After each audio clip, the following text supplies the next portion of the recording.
Yo, what's going on, everybody? Welcome to episode 6 of the podcast, of the KoppsCast. KoppsCast podcast. Good start. But anyway, right here, twitch.tv/bkopps. I'm your host, bkopps. If this is your first time here, primarily play RPGs on here, sometimes a variety of other stuff, and every other Thursday, we do these little talk show, interview, podcast things, where we have different content creator on, show them some love. And yeah, so got a really awesome guest today, an old buddy of mine that I haven't seen in quite a while, and it's been a little overdue, but dig everything that he's been putting out. Put out a slew of different records and EPs, singles, a whole bunch of great music that you can find everywhere through your various streaming platforms, through iTunes, Bandcamp, pretty much any music site you can find it. But yeah, welcome in, everybody. Keep tapping X. Or Colby. Welcome on in, bud. Inuyasha, good to see ya. Yeah, gonna be a real fun talk. And like I said, been looking forward to having this chat with this buddy of mine.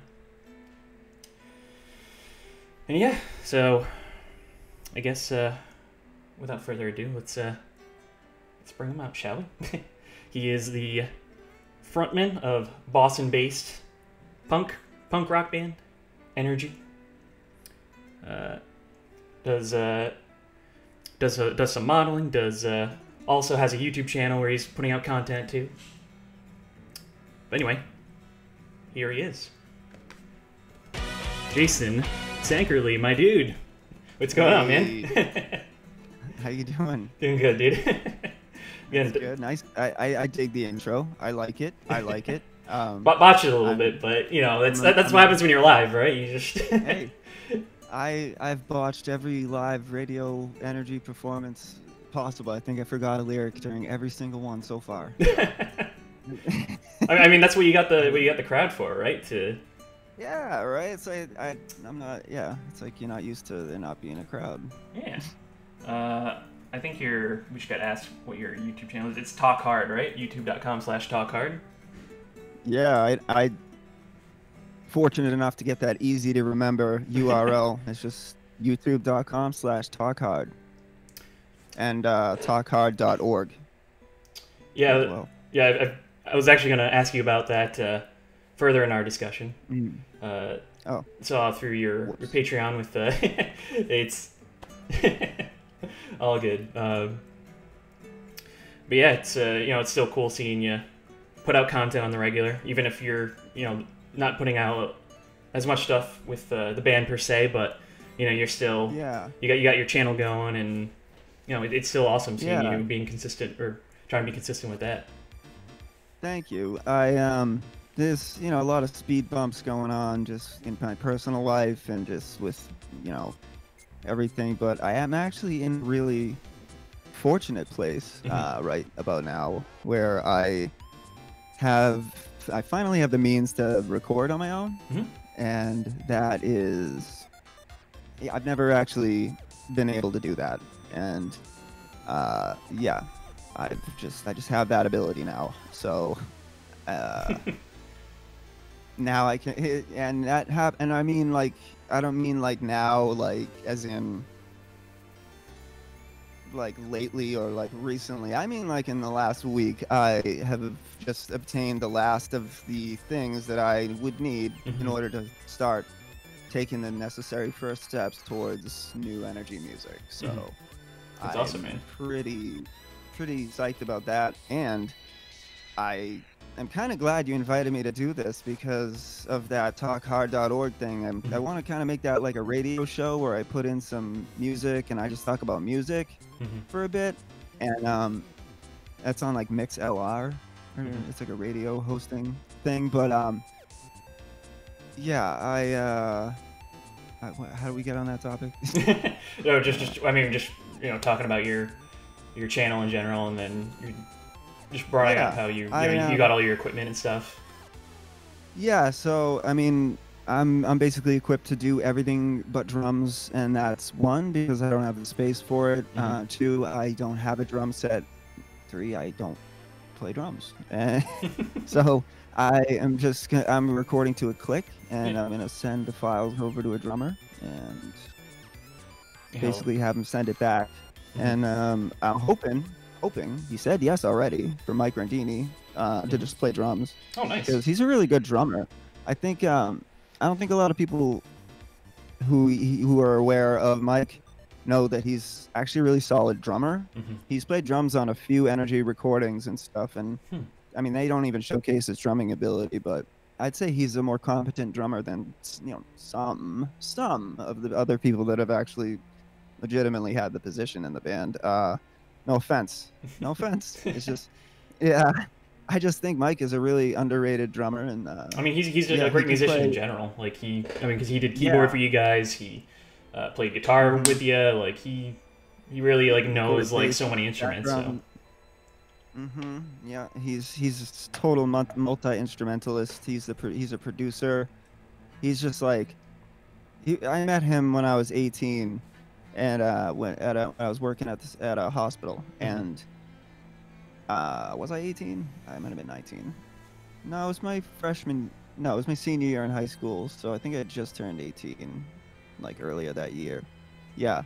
And I met him, and he was really into the Beach Boys, and I was really into the Misfits.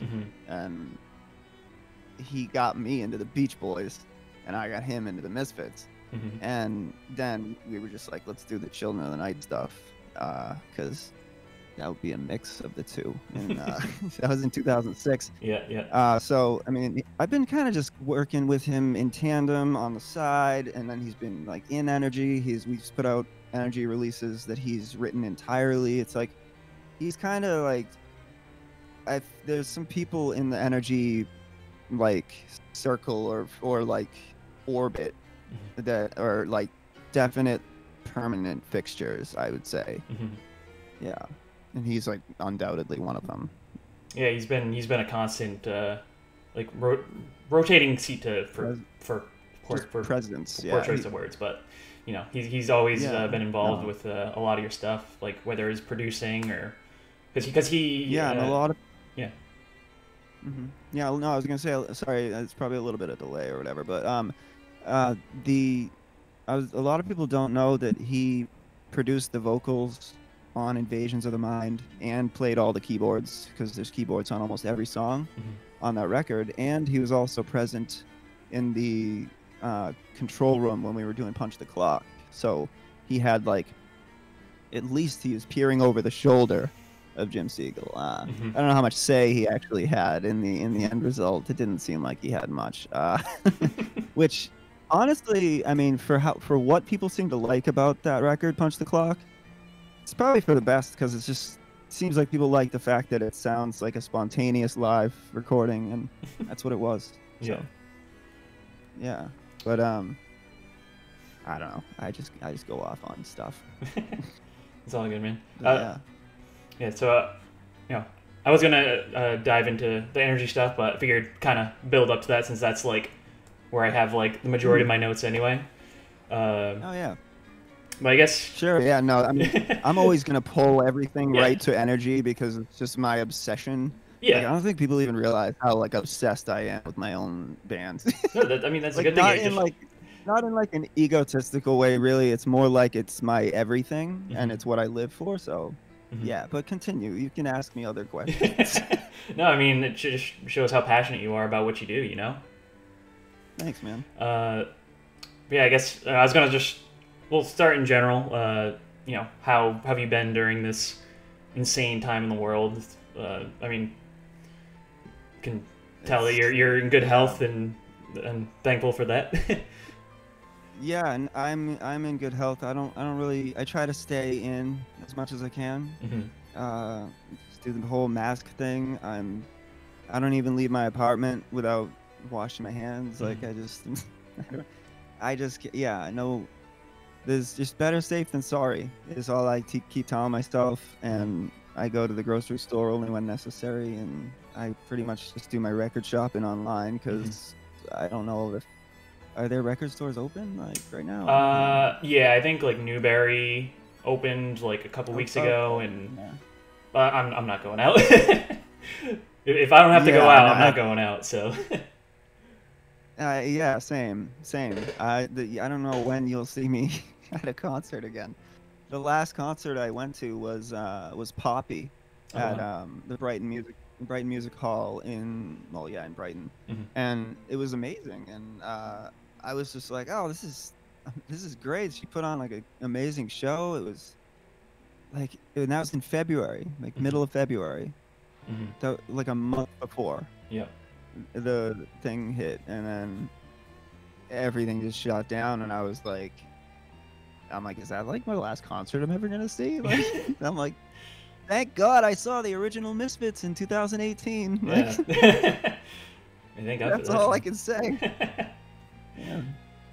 Yeah, I think the last one I went to, my buddies, they're in a video game cover band called Lame Genie. I actually had him on episode 2 of KoppsCast. Oh, and my friend Keith used to tell me about bands that would cover video games and like video game music and stuff, like way back. But anyway, yeah, that was in December, and I was going to go to. Are you familiar with Caspian at all from Boston? They're like instrumental, like post rock. Oh, okay. Actually, I saw them at the Met in Pawtucket. They actually played with Defeater out of like all bands. Oh. So it's kind of weird because it was just like. Yeah, if it's the same Met in Rhode Island, it has to be. I think it's the Met. I played an acoustic set with the Wonder there once. Yeah, I remember. It's a good club.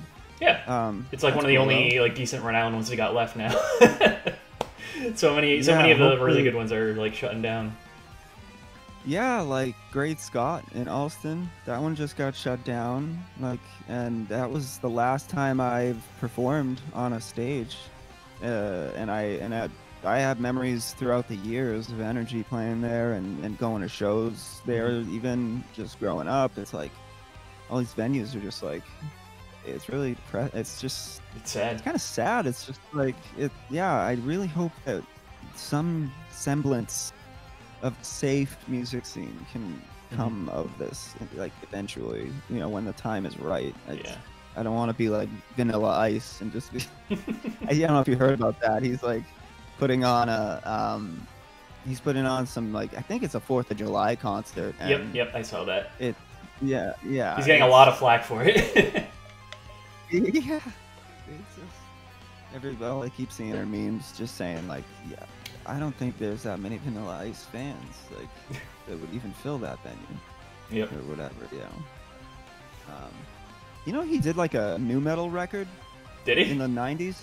No. Yeah, with Ross Robinson, the producer who did the first Korn record. What? And the first Limp Bizkit record and the first Slipknot record. Yeah, and Roots by Sepultura. Wow. Like Ross Robinson, like a legit producer, did basically a Korn sound-alike Vanilla Ice record. It's what is it called? I think the record's called like "Fuck Me" or something. or what is it called? That's one of the songs on it. Oh God, is it just complete like hot garbage, or how bad is it? Oh, it's called "Hard to Swallow." That's right. Oh God. Yeah, it's called "Hard to Swallow." It's on Spotify, and it's on all the streaming platforms because it was on a real label. Check it out. It's a dated timestamp from 1998, I believe. And I used to have like a cassette for it, and and I had the CD, and I was just like trying to find anything that was as extreme sounding with the guitars and I was like, I knew I was already kind of paying attention to like producers and stuff back then, and I was just like, Ross Robinson, I'll check this out. And he literally redid Ice Ice Baby like new metal. Like, I can't believe it's not a meme or something. Like it's real. It's really on YouTube. There's a music video for it. It's funny, but is it as good as Macho Man Randy Savage's rap album? That is hilarious. I can't believe that. I remember when that happened. I was just like, whoa. that was like pre-internet memes or something. Like I feel like, and I was just I was like, I'm like, is this real? Does he know it's? Does he know? It was very Tommy Wiseau, but like was that before The Room? I don't remember. Yeah. That was like Yeah. late '90s, I think, and then The Room was like 2003.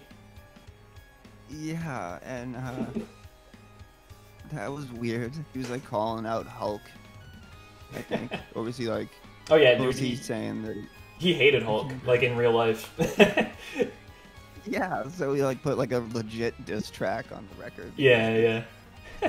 It's so funny, but you know what? Like I feel like he didn't honestly sound that far from a rapper like DMX. Like with that just like intense growly like that thing like that he did. It's like they both kind of had that same like. I mean, I bet you if Macho Man Randy Savage, he's not with us anymore, correct?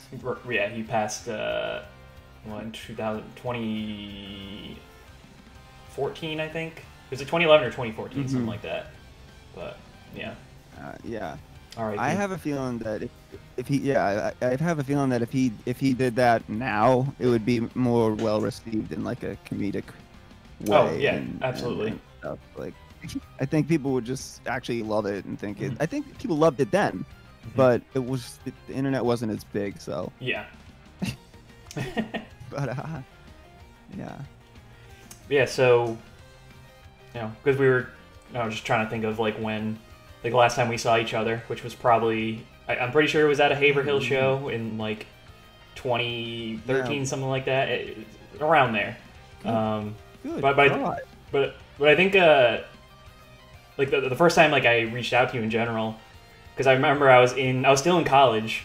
I was working on some sort of design project. I don't remember what exactly it was, but we had to like make something based on like a theme, and I made a themed thing based off of Invasions of the Mind, and it was basically like I'm sure actually I don't even know if I still have that. I'd have to dig for it, but it was basically like a wind up cymbal monkey and like stuff coming out of his head, and I sent that to you, and then I don't know, you got a kick out of it, and then just eventually it was like I actually I remember that. I remember just being like, what the fuck? Like, I just that was my like, but I react that way to like a lot of stuff, so it's like it's not any. I was just like, I just get this message with this bizarre monkey picture, and I'm just like, I kind of a lot of times I view things at a very base, blunt level. I'm like, I just got this in my inbox, like okay, like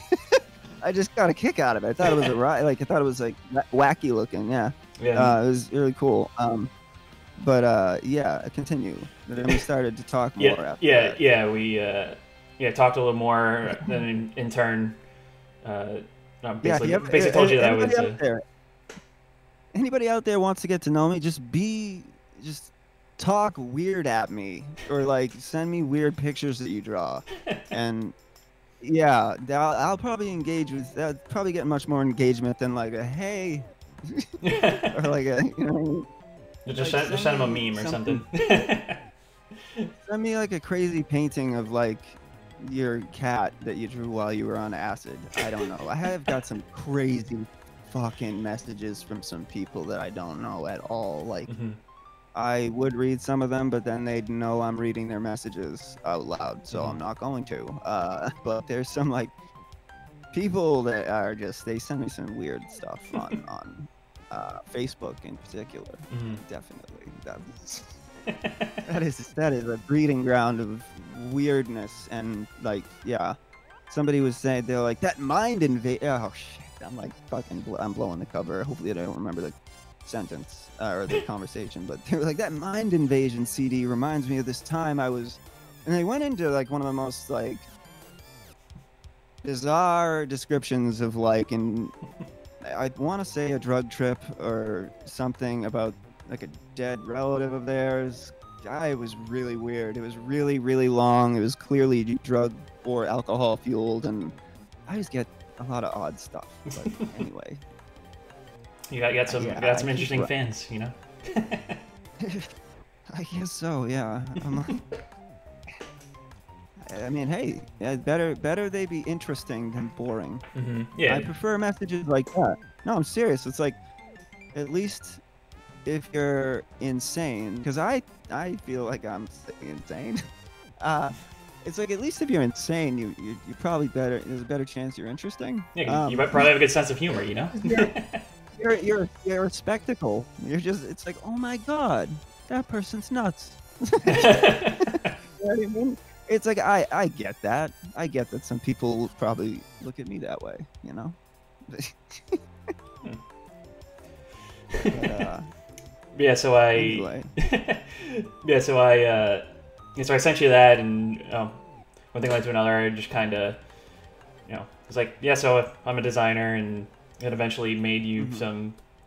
I made flyers for you at first, and then eventually went on to doing like the album layouts for you. Like you had George, who did the really amazing artist who did all your a lot of your front covers and stuff. And then I just kind of like, he would send me that, and then I would just lay out everything so it's like nice and clean, and then do like a not a makeshift, but just I would do some sort of back cover for you. And I rave to everybody. Like, anytime your name comes up, or like you like anything of mine on any platform, and anyone is even in the room with me, I swear to God, I pull out like the cassette, and I'm like, that guy, he did this. Look how sleek this looks. His design work it's so good. Like, he makes the stuff look good that I make. Like, I can make it sound pretty good, but like, I don't know how to make it look good. I just wish I could go back and I wish I could go back in time and just like fix that. But thank you though. No, it's like the holiday cassettes, and the just New Worlds of Fear, Apparition Sound, just pretty much everything. Yeah, all the CDs to the cassettes. I remember even that Batman shirt. That Batman the Animated Series shirt that you did a limited run for, where it was just like for you or whatever, like it was for fun. And you were like, can I make this shirt? I was like, yeah. I'm like, you do all the design work and shit. Like, but it's like, yeah, that was a really cool shirt, actually. That was one of our coolest shirts. Super really limited edition. Yeah, I have a friend that still wears it. That's I think awesome. he still wears it. Gary Watson, if you're watching this, you probably are, actually. I don't know. I mean, he's very supportive. Like, every time I do anything, he's very like, hey, let me support you. Let me buy one. I love that guy. Yeah. Anyway, nice guy. Yeah. I don't know how to pardon me while I toggle here. I just want to make sure there's nothing going on in the chat. So I'm not ignoring anything. I'm not like but No, you're good, now man. that I have okay. So you started doing design work for me, and for Energy / me or whatever. I really like hate saying that, because it sounds like, it felt like years ago that sounded egotistical, but now it seems to be like kind of what every artist is doing. They're just their own thing, and they're self-sufficient, and they're trying to like basically run it themselves. Like, and that's so I would I'd like to work with you on the next project if you're up for it. We'll talk budgets. We talk all that business. We'll talk business off the air. Of course, yeah. Yeah, happy to, man. Yeah, so you grew up in the Stoughton area, which is like just outside of Boston. What was it like, just like living in that area? And I mean, you're a Rhode Islander now, but most of your time was out there. But it was interesting. I've had a lot of time out here, on this island. I'm on a remote island off of Rhode Island. I really am. I'm on a literal island off of Rhode Island. But anyway, no, I'm not gonna say where, but yeah. Anyway, yeah, it made me reflect a lot on my time in Stoughton growing up. Mm-hmm. And yeah, there's a lot of insanity that I didn't quite realize wasn't normal. And then I started to watch other people kind of recall it from the same scene and on other podcasts. And I started to replay a lot of that stuff, like especially at hardcore shows in Brockton and the surrounding areas. And I was just like, wow, that was really intense. So yeah, it was like, or for instance, outside of the context of music, before any of that, I was chased by Klansmen by the age of 14 or 15, just because one of them looked at me and was just like, "My son ever came home," like, you know, that redneck accent or whatever that I'm not going to attempt, but he's just like, "My son ever came home with that haircut, I'd kick his ass," or whatever, you know. And like he said that to me, and I had a mohawk, and I was, 15-year-old. I was like, "Fuck you," and he's just, and the guy just goes, "What?" And like this fucking like guy in his like late 30s, and his buddies just start chasing after me, and I know who the guy is. It's he's a known Klansman from Stoughton. I'm not gonna say his name on your thing, but yeah. So and he got in trouble actually for I think it was littering charges, because he was flyering and pamphleting hate pamphlets all over the entire town. It was I just grew up around a lot of that, just like a lot of weird people like that. And I've been in my hometown, I've been stopped by just random people got out of their cars and just with knives and just declare that I had done something earlier in the night to their car, and asking me to come around the corner, just pulling, you come around the corner with me, I cut you. Like, I'm just like, oh my fucking God. Like, lots of traumatic stuff that I didn't realize is probably why I'm so fucked up in the head right now. So, hey, this is interesting content, right? But I can imagine you're just, I mean, as much as you, I'm sure you enjoy your hometown for some of the good aspects. You're also relieved to just be away from that too. From where you're at now. I mean, like if I were to go back there now, I feel like, I mean, I don't know what if it's even like terrible crime or anything like that. I haven't really looked into it. But I never felt afraid, like walking the streets of Stoughton at 3 a.m. Like, it's this inherent thing about just feeling at home. Like, it's like, well, I'm in Stoughton, I'll be fine. Like, what's gonna happen? I'm in Stoughton. Yet now looking back, it's like, dude, you should have probably been more careful and had like a knife on you more often than you did. Like, because yikes. There's just a lot of situations, I recently made a post about an off-duty police officer that came flying out of a local sports bar and grill and like just started berating me and my friends and challenging us to a fist fight. And I was like, we were all just like, fuck you. And I see somebody said something there. But yeah, these guys like challenging us to a fist fight, and then my friend Al, he just goes, "Hey, that's Officer so and so," and Officer Divine, actually. I'll say his name because fuck him. But you can mute that if you want. No, actually we're live. No, but. Yeah, I think he got in trouble for that because he like threw me against the hood of his car and the hood of his non-cop car, and Al was just like, "That's Officer Divine. Like, we shouldn't really like fight these people for real. They're cops." And they were off duty. They were just drunk at a local bar, and that's like, I knew by the time I was like a teenager that cops are just fucked. So. Those are my thoughts on that, but a lot of it's a lot of my Stoughton memories of just that type of stuff, and it is a lot of that. I don't Yeah. know. Just the negatives tend to stick out a little bit, but there's a lot of positives. Mhm. Like, I love the way that the whole train station there looks. It looks like it still looks like the 1800s. Mhm. It's really cool. There's rich musical history to it. There's some occult kind of history to it, I guess. If you, I'm gonna say this on your thing because I don't think I've said this on a thing, but my great or whatever aunt was Mary Easty, and she was the last witch hung in the Salem witch trials. Hmm. And I didn't know this.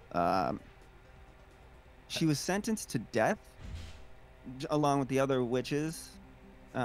Witches. By William Stoughton. How did you how did you like find out that you were connected to this person? My grandmother. I made a post on Facebook while I was writing the song "The Witching Hour," Mm-hmm. and because I just was like, any movies out there about witch? I just try to go for like almost mood music, mood movies, mood. It's all just about mood, Mm-hmm. and I was just trying to source from my Facebook people. And my grandmother comments, just bam, just drops that, and like everyone was just like, whoa, that's really crazy, Tank. Like that's insane that you're related to the last witch hung, and that the hometown you grew up in is named after the judge that sentenced her to death. It's like, that's pretty interesting. Like, that's Very interesting coincidence. Yeah, am I cursed? Like, I don't know.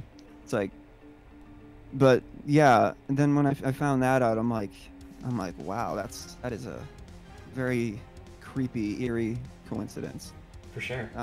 But other than that, Stoughton, Massachusetts. I haven't been there in a while, but yeah, I miss it. You haven't visited fam there in a little while? I went there for the holidays, Mm-hmm. but other than that, no, I haven't really been anywhere since everything. Since are you allowed to say the word, like, the virus? Or is that like a thing that get you flagged? Like, I'm not sure, honestly. Like, I know a lot of folks are just like, people, you know. I've seen people talking about that on YouTube, and they're Yeah. just like, we try to avoid saying it Mm-hmm. just to not get any trouble. Yeah, so or like demonetized or something. Yeah, that's what I mean. Yeah, exactly. Yeah. I've been watching a lot of YouTubers and stuff, and Mhm. just getting.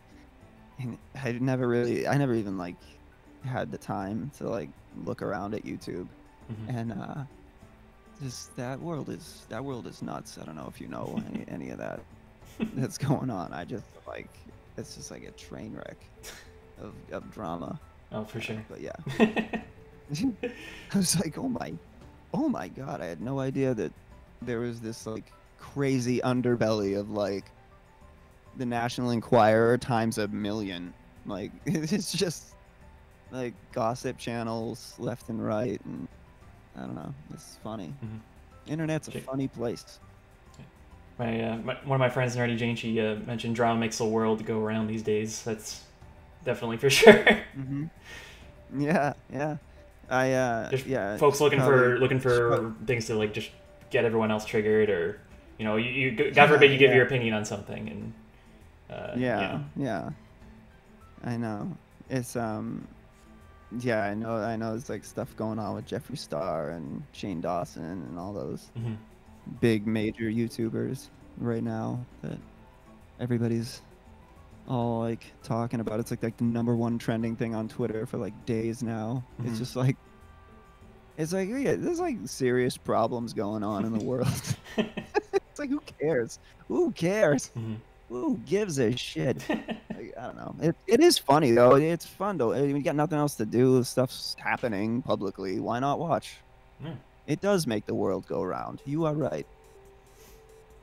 YouTube became too meta now. Now it's a cool thing. YouTube drama. Yeah, I agree, Andrew. Yeah, so you grew up in Stoughton. Yeah. You know, eventually you ended up making music essentially your career. But did you have aspirations for other things, or like when you were younger, No. or nothing really? I mean, when I was really young, yeah. Like, I wanted to be a baseball player. I really wanted to be a baseball player. I w- absolutely convinced I was going to be a shortstop for the Boston Red Sox. Like, I was like, that's it. I'm gonna be a shortstop, just like Nomar Garcia Parra. Yeah, because that's like my age range. You know what I mean? Yeah, yeah. And he was like rookie of the year when I was like really into baseball. And yeah, I actually developed tendonitis in my right heel because I played so much as a kid. Really? And yeah, I leaned into my swing like this. So this heel developed tendonitis. And the doctor was like, yeah, you're not playing for the rest of the summer. And I was just like, well, yeah, I am. And, and so I learned to bat left-handed because I was like, oh, well, if it's because I'm putting my weight on the right, I'm going to just do the left. And then I practiced the entire summer. And then I think by the end of the season, I was batting better left-handed than I could right-handed. Wow. And, So you could have been yeah, a switch hitter if you wanted. I don't know. I was a switch hitter, yeah. Like toward the end of like my Babe Ruth, like kind of years of like being a kid playing baseball. Like I did play up until then, but even when I realized that the other kids were like so much better than me and that they probably didn't even stand a chance to get into the majors, and I was just like, I'm not that good. I'm not that good at baseball. And then the guitar thing had already been kicking around. Yep. And yeah, pretty much when I discovered Get in the Van by Henry Rollins or Black Flag it was Misfits, Operation Ivy, and like Get in the Van. I was just like, oh, okay, so that's it. That is just tunnel vision now. That's it. One thing. Yeah, and I'm pretty much in that same stream of like consciousness that began on the gym bleacher seats when that kid showed me what is it, Legacy Brutality, or told me to go buy it. That's what it was. Yeah. No, that is an interesting fact though. Like I couldn't have pictured you as a baseball player, but that's awesome. Do you still watch today, or or are you just not into any sports really now? I know a lot of baseball history, like just because I'm kind of a statistics person. Like it's probably how I am. That's probably why I'm that way with music and stuff too. Is just because I used to know every statistic and like thing there was to know about my favorite players and all that, and yeah, I know, right? It is probably kind of hard to imagine that I played baseball. I mean, I didn't have long hair, so back then. I have little baseball cards. Oh, where the hell are they? I'm not gonna go looking for them, but had I known we'd be discussing my short-lived baseball career, I would have had some ready. I was obsessed with baseball. I remember I had stomach surgery. No, I had a stomach procedure when I was 11 because of some eating problem. And I remember all I could think about was the fact that I had tickets to go see the Red Sox at Fenway. And I was like, I can't miss it because of this procedure. And like the doctor was like dead set on getting this like 11-year-old kid to go see the Red Sox. And like, I have like a lot of like, I guess, romantic memories with baseball. Do you know what I mean? Yeah. And that carried over into music a little in some cases, believe it or not. But yeah. It's interesting though. So before we get into full-on music discussion, also wanted to bring this up in regards to like your career in general, because you have been doing some modeling here and there. Are you still doing that now, or are you what got you into that? Now. A friend of mine who is a professional editorial like fashion photographer, Mm-hmm. Anthony Cressetti. You Mm-hmm. just look him up, anthonycressetti.com. Mm-hmm. I gave you a plug there, Tony. Huh? Um, he's just his. I saw his images on the internet Mm-hmm. of my friend George, who does the artwork for Energy, actually. Mm-hmm. And I was like, whoa. I'm like, I've never seen. I'm like, that's how I want like promo pictures to look. I was like, that's crazy. Like you're so good at that. And then I met him by accident. And when I realized it was him that I was talking to, I kind of like freaked out. I was like, whoa, Mm-hmm. you're so good at pictures. And then he told me to come up to the studio sometime and just yeah, he basically was like, you have what it takes, and if you just work out and get yourself fit, you know, which I just eventually did. Mm-hmm. uh and I just, for for the time being at least. And yeah, he's just like, follow these directions, and some agency might might pick you up, and but maybe not, because you're very alt model-y. It's for mainstream agencies. But I ended up signing with Maggie Inc., which was, I mean, I don't know if it's like weird to say the biggest modeling agency in Boston, but Hmm. I mean, there are other ones. That are probably bigger. That's probably, people in the modeling industry are probably cringing at me having said that. I don't know. There could be other ones that are much bigger, like Model Club, or I don't know. I just don't know. I don't know the size of these companies. I'm not into that kind of stuff. But yeah, that was cool. I was in like a I was in a lottery commercial for the Vermont State Lottery. Really? That was fun. I got paid to be in a commercial where I played a 90s slacker. Like, it's on YouTube. I'll have to look it up. Or actually, just send yeah. me a link to it later.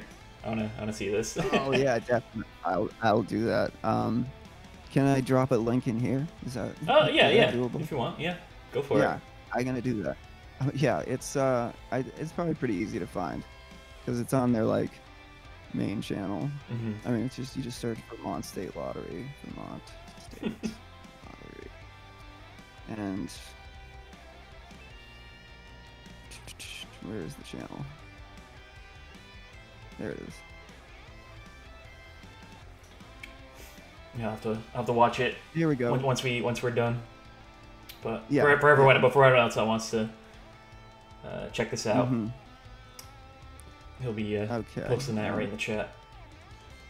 Boom. Is that it? Did I just do that wrong? Is that like the wrong username? I can see it. Nope, The nope, band you're good. energy? You're good. Yep. All right. There's a link. Yeah. I could see it So- though. Tank has a cool look. Yeah. It's funny. It's just like they did everything, and they like went into like serious detail about covering up my my finger tattoos. Like, you can even see them in the in the commercial. It's just because they do a quick shot of my hand on the scratch ticket. Oh yeah. So they put this like this tattoo cover up makeup on my fingers to make it look like I didn't have finger tattoos. I'm like, am I not signed partially because I have that tattooed look? Like, what do you? I just felt kind of like counterproductive or something. Mm. And then I ended up like correcting the director a few times. He was telling me to like say like awkward shit that nobody ever said in the 90s. Yeah. I can't remember what the things were, but I was just like, no one ever talked like that, man. And like 90s like, slang, what should like he say? Yeah, like it's like you could tell he wasn't there for the 90s, like, or like he just wasn't around anybody that talked like and how people talked in the 90s. I don't know how else to explain it. He was just like he wanted me to say like the corniest, like cringiest shit, like all that in a bag of chips, you know, just like random like hack lines. And I was just like, I'm not doing that. I'm like, how about I just go like, dude, like, or something. I think that's all. I think that's my only line. But well, yeah, just random stuff. But like showing up at the Converse shoe factory and just having them like just basically scan my. They just like took pictures of me and like filed me away in their system as like a potential model, and I had to like go in to the city and like take a. It was always like a big ordeal anytime I got a call in like that, and you basically have to go into it knowing that you're probably not going to get the job, because I came. You get like emailed the night before, maybe 2 nights before if you're lucky, because they send them out last minute. I don't know why. And then I had to show up for all these things like and hustle, and just I got maybe 10% of the jobs, maybe 5%, not even. It was just like, but it was fun. I don't know. And yeah, if I once I get on the road again with a vehicle, I'll probably start pursuing it again, because it's enjoyable. I find enjoyment in that. But yeah. And plus, you can add that commercial to your IMDb, right? I know. I actually am on IMDb somewhere, because somebody used In the Graveyard in a Stephen King adaptation of a movie called Rest Stop, 2015. And I have it on my computer or like on my hard drive, the movie. Like it's a short film, and it features our song in a really cool way, and it's a really cool film. But there's something about the licensing, like Stephen King actually like owns it or something. I don't even know, to the film. And I just said, I was like, yeah, I'm like, it's funded by like the Stephen King's, like it's like to help young filmmakers, like to help give them a little push. So it was like this was 5 years ago, or 6 years ago, or something, and he was just like, Stephen King's reviewing all of these, and it's part of his something program where he's helping all these people, and then it ended up on IMDb, and I saw the film, and so Energy's in a Stephen King film. That's cool. It's just not. It's not like. It's like that just sounds better. Like that just sounds more. It just sounds more like successful than it is. It's just like, yeah, I was in an indie film once. Like that's all it was. It's really good. But still, it was it was a Stephen King movie. That's kind of cool, right? Yeah, for sure. I just gotta interrupt you for 1 second. Jorda, rating with a party of 6. Welcome on in, everybody. If this is your first time in, welcome. This is episode 6 of the KoppsCast with our special guest, Jason Tankerley, aka Tank, frontman of the Boston-based punk rock band Energy. Yeah, welcome on in, friends. And and like I said, this is your first time. I'm B-Kopps. Primarily play RPGs, play a variety of other stuff. And on the channel, every other Thursday, we have a different content creator on for a little interview thing, and give them some love. Yeah, hope the rest of your stream went well, Jordan. Definitely check him out on his channel. But yeah, so we talked about your modeling. Was I supposed to be quiet during that whole thing? I think so. Yeah. I just wanted to make sure I gave my bud my bud there some love, since he brought in his community from his channel, and that's amazing. Yeah. And JP, thank you for that follow. Appreciate it. Yeah. Thanks for everybody that's watching. I don't really know. I haven't really looked at the chat much, and I don't know how many people are watching. That stuff tends to give me a little bit of nerves. Don't worry about it. I remember like one time, there was this time where I knew I was gonna be singing to 3,000 people, and everyone's like, "Dude, go out there and look at the crowd. It's crazy." Like I'm from backstage at the Palladium. You were there. Yeah, I was there. You were in the crowd. Yep. I remember just being like, I'm not looking out there. It's gonna psych me out, and I'm gonna freak out. I'm gonna see all the people. If I see all these usernames and stuff, I just be like, oh boy, no. I was actually gonna bring that show up a little later, but that one of my all-time favorites in general. I'll just say that right now. Thanks, That's such an awesome concert.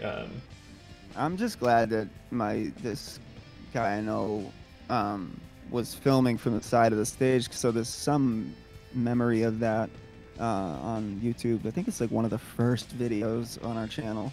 I think that's literally why I made a YouTube channel for Energy. I was like, well, what do you do with videos? It's 2009.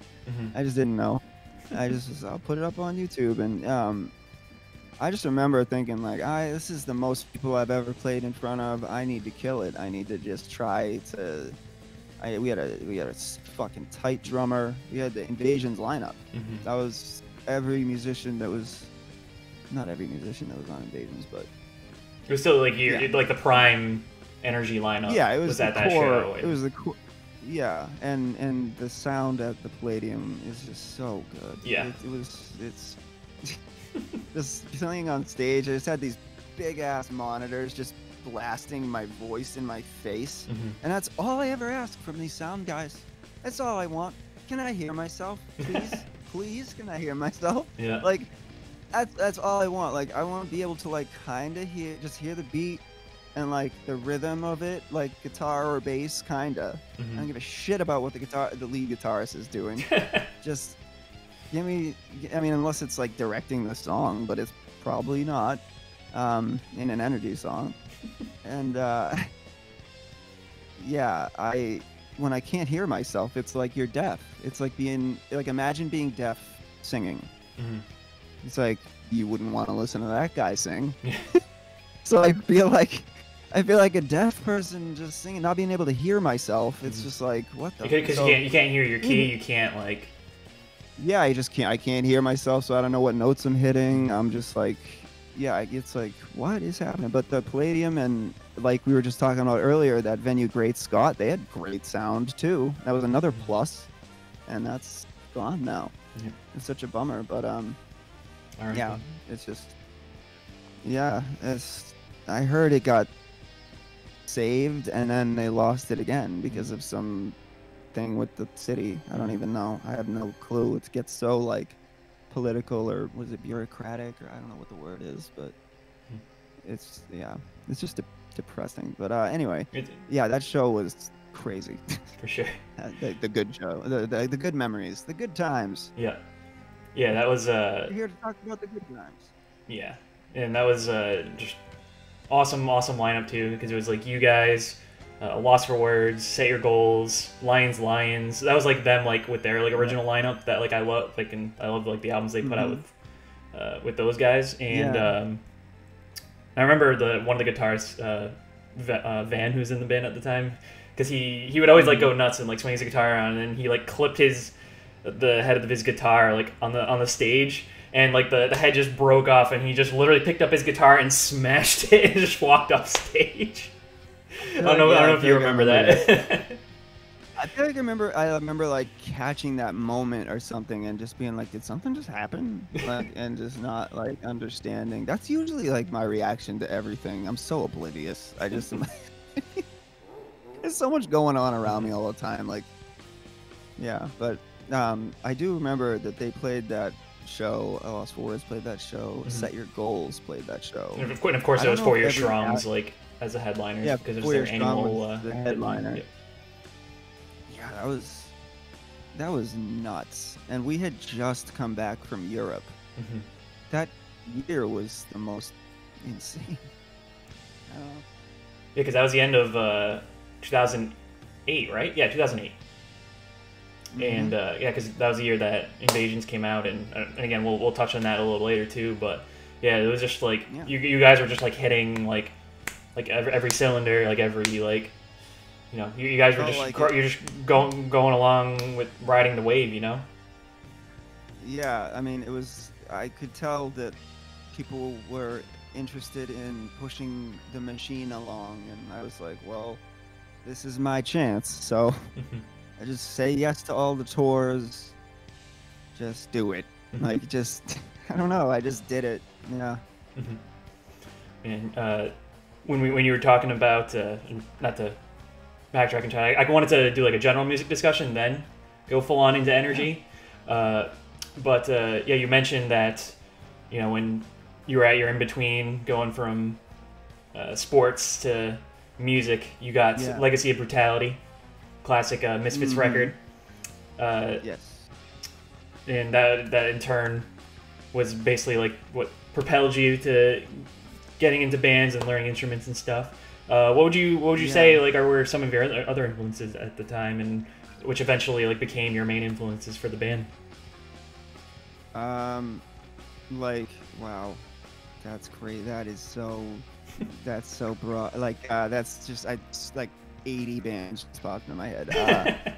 Well, like, that's what it is. It's not like I can't come up with any. It's just like, oh God, which one?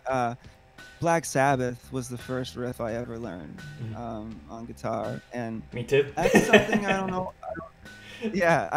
I don't know if a lot of people really. I mean, probably people who follow Energy know that by now that I play guitar, but like I've only played guitar with Energy live with the band like twice, and it was out of necessity basically, and it didn't feel right. As much as I always grew up listening to James Hetfield and like Metallica, he's up there with the guitar, he's singing his songs, he's a songwriter, he's got the cool riffs. It's, you know, I'm thinking, oh, maybe me, and it just wasn't right. It just didn't feel right. I'm a guy with a mic, and I do the guitars in the studio and stuff, and I have to teach other people that. But yeah, guitar-wise, Metallica, and just a lot of Black Sabbath and Metallica, and when I was like really young.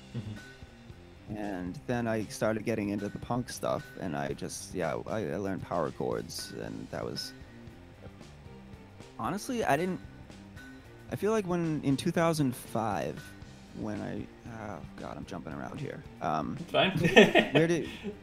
I want you to navigate this because like a little bit better, like more, not better. Sorry, I didn't mean that. Like more than I am, because I am all over the place here.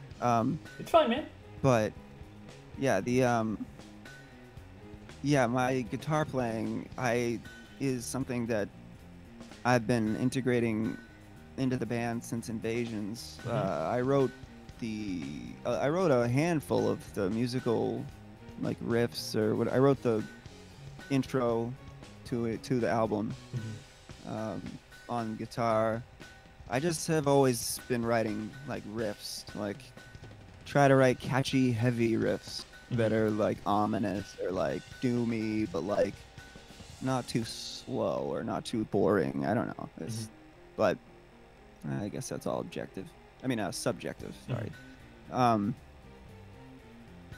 But yeah, I mean, growing up, influence-wise bands, it was a lot of like once I discovered punk, and that the technicality and like how good I was at playing wasn't nearly as important as I thought it was, as much as like the message, and like not the message but just the feeling and the emotion and the vibe, and there's just something else about it. Like when I got Operation Ivy's Energy, that CD, there you open it up and there's this thing, he says, I cannot remember it, and I don't have the CD, and I want it still because I want to remember what it says, because it really inspired me as a kid. But it said something like, music is more than something, I don't know, it was just something, it's some profound statement, I think from Jesse. He might have quoted somebody else, but just saying that like you can change the world, like in a cheesy way or a cliche way. It kind of like just really clicked with me,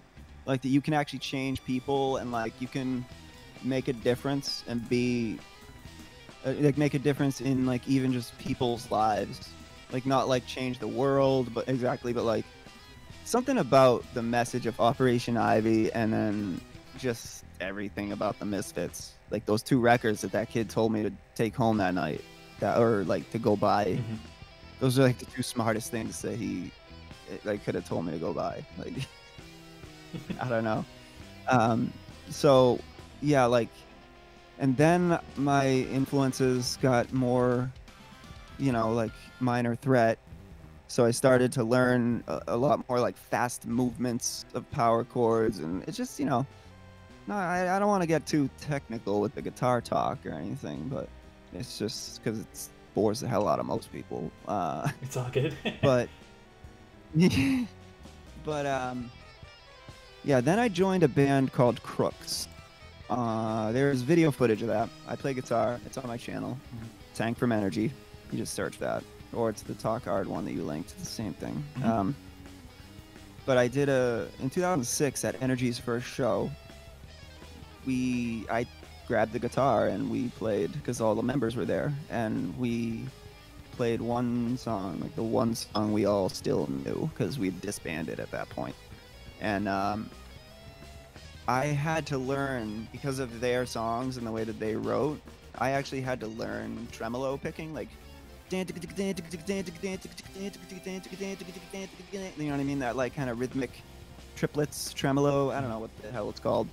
I forget too. But yeah, it's that thing that like a lot of Energy songs kind of have. Honestly, we'll just say fast riff. That works. Like it's palm muted picking at like a tremolo rate. I don't even know how to explain it, but like I never had to learn anything like that. Because I stopped learning about that stuff for some reason once I got into punk. And then when I joined this band, I realized I had to step up my chops a little to keep up if I wanted to be in the band. And I was like, all right. So I learned how to do that.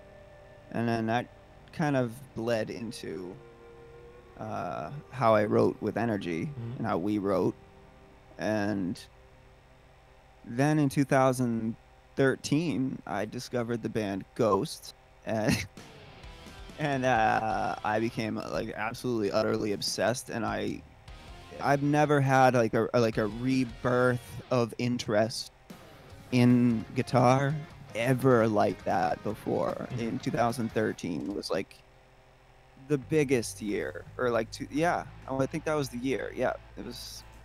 I just was really, really, really interested because I heard them and I was like, oh my god, these riffs are so classic. They sound like they already existed 30 years ago. Like they're so timeless. And I just started learning every single riff without even realizing that it was like definitely beyond my skill level.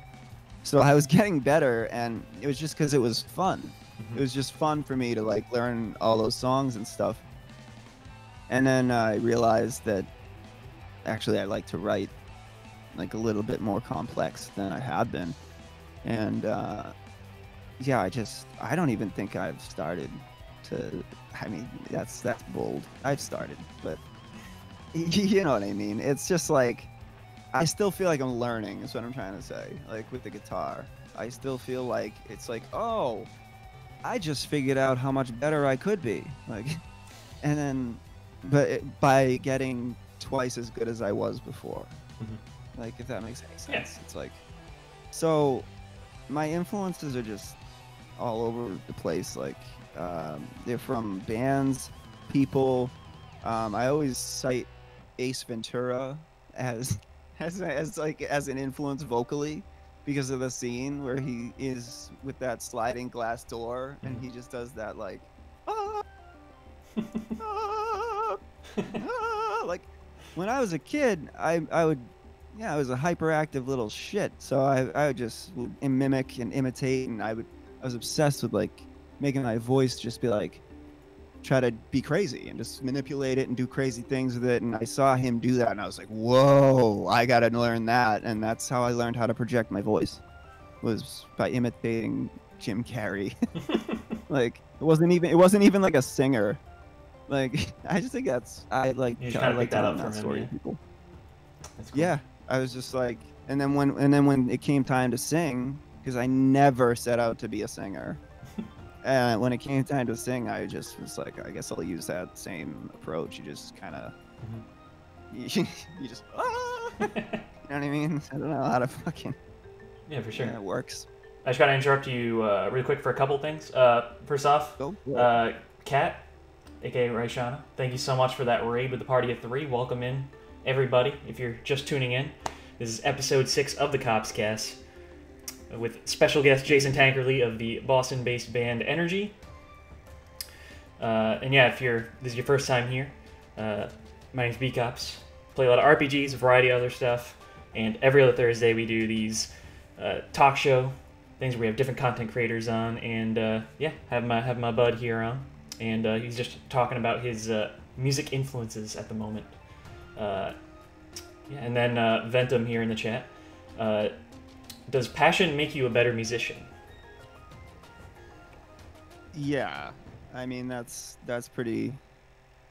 Yeah, without passion, well, no, no, it doesn't, because you can. I don't know. That's you could answer that anyway. I guess it's like you could. It depends on how much work you passion, put into it, as opposed to like you could be super guess, passionate but not have you could be super passionate about doing like routine scales and never doing anything else beyond that, and that doesn't make you good. It just means you really like what you're doing. It helps the final outcome if you're really passionate. I personally can't. Anytime I've ever picked up the tools, the instruments, or whatever to create, and the passion wasn't there, I just don't have the stomach to fake it. So yeah, in a sense, I do agree. I agree that you need the passion to make the art, like the music, better, because every single song is coming from a gut-wrenching place of emotion and passion, and yeah, it's there's no phoning it in, because without, I don't know, you got to be real with people, and you got to be passionate about what you're doing, or people can sense it a mile away. Like sincerity and honesty, transparency, and just, I don't know, it's just true self-expression through your art form in the best way that you can do. Yeah, I don't know. I don't even know. Yeah. I hope that's an okay answer to your question. No, that's pretty good.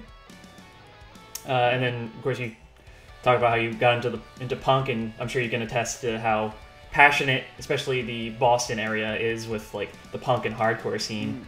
What's your experience like growing up and discovering like a lot of those bands and going to a lot of those shows? Oh, it was cool. I just have memories going to punk shows since I was since the 90s. Like I have or at least the year 2000.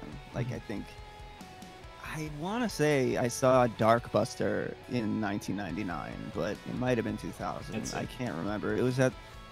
They had just released 22 songs you'll never want to hear again, their first album. Which is the most hilarious song and ironic song title, because it's one of the best punk albums ever, and I have never had a drink of alcohol in my life. And I know it's a bunch of songs about drinking on there, but man, if you're just into good songwriting and catchy punk, Darkbuster, good God, like what a band. But yeah, they were massively influential on me, actually, because their songs were really simple, but super, super emotional at times. Like Lenny, the singer for Darkbuster, is really, really an emotional songwriter. He's amazing.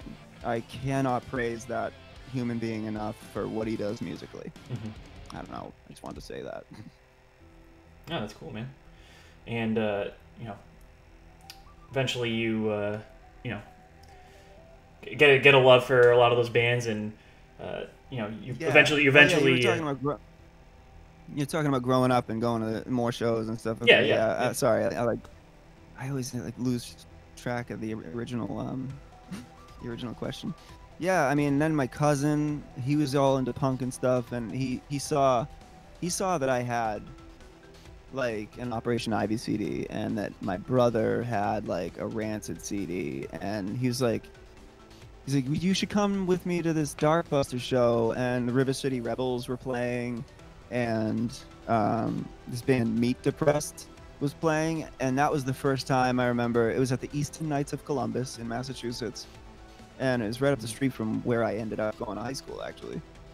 And yeah, we were just on the floor at a VFW hall, or Knights of Columbus. Yeah, and I just remember being like, I'm like seeing my favorite band playing on the floor in front of me. This is crazy. And my cousin drove me here, and like, there doesn't seem to be any authority figures around, like, at all. This is like, and it was just nuts. Like the trombone player for the River City Rebels was like running out into the crowd because there was no stage, and he's just like I was like, is he gonna hit someone with that thing? Like it was really like it was funny. And but yeah, that band Meat Depressed played, and I was blown away. I was like 15 or 14, and I don't even know. Yeah, they were so catchy. I bought both of their CDs. It's the first time I have any memory of being at a show, just hearing a band going, I like them, and just going to the merch table and buying a CD. That's the first time I did that. So Meat Depressed, Deface the Nation. That's another suggestion. Yeah, nice. I'm full of them. I can't stop. We have a question in the chat from Mayor. It says, now let me tell you, I think jazz is cool, like really cool. The way they talk, the artists, the clothes, and overall the community makes me so pumped. Unfortunately, I hate the music itself. In contrast, I love me some punk and death metal, etc. But the culture is so cringy. And what are your thoughts on that? Like, do you think similarly about like some other genres and like the communities around them? Especially like the punk and hardcore scene, or not so much? Like, yeah, I do see things, and I'm just like, oh, for Christ's sake. But I mean, it would have to be something more specific. I'm into the hard times, and I like, what was the question again exactly? I guess just appreciating music, but not so much the culture, or appreciating the culture, but not so much the music. Yeah. I definitely appreciate the music less than the culture. I remember there being times where I was at shows in, my late teen years, maybe I was about 20 perhaps, and friends of mine were going to shows, and I was just like, I'm like, yeah, are any of you guys gonna actually go in and pay? Like, are you gonna go inside, or are you just hanging out at the venue? Like, and then that's when I realized that a lot of time these shows were kind of just social events. And I was just like, that sucks. This is about music and art and self-expression and going off. Like, I remember it was a Hope Conspiracy show, and nobody went upstairs. I was like, what the fuck? That band is sick. Like, I was just like, why isn't I'm like, I know for a fact 4 of you that I'm looking at right now like them. Like, why aren't you upstairs? Like, what? And it just dawned on me that, oh, most people at these shows are here because it's like a cliquey community, and they don't even appreciate music. It's just, I mean, that's how it felt back then, at least. But, yeah, so, I mean, I've got my little qualms with different circles of whatever scenes and everything, but I feel like everybody does. Like, it's like practically impossible not to point out the little things. Yeah, like I totally get so close that. to these scenes. You get so close to these teens that like you start to notice all the little intricacies, and you're like, "Wow, these people do this a weird way." Like, or, it's just I mean, diversity, I guess. Yeah, I mean, I see that with like a lot of folks. Like, I have some friends that like, they love the music, but they're not so much like going to concerts anymore because of like in case like they're not comfortable in that environment. But no, I totally believe that. Yeah, or violence. A lot of violence in the hardcore scene that is just I feel like that's what like ruined it, and I think that's what like a lot of people know ruined it in Boston especially. Yep. So thanks. But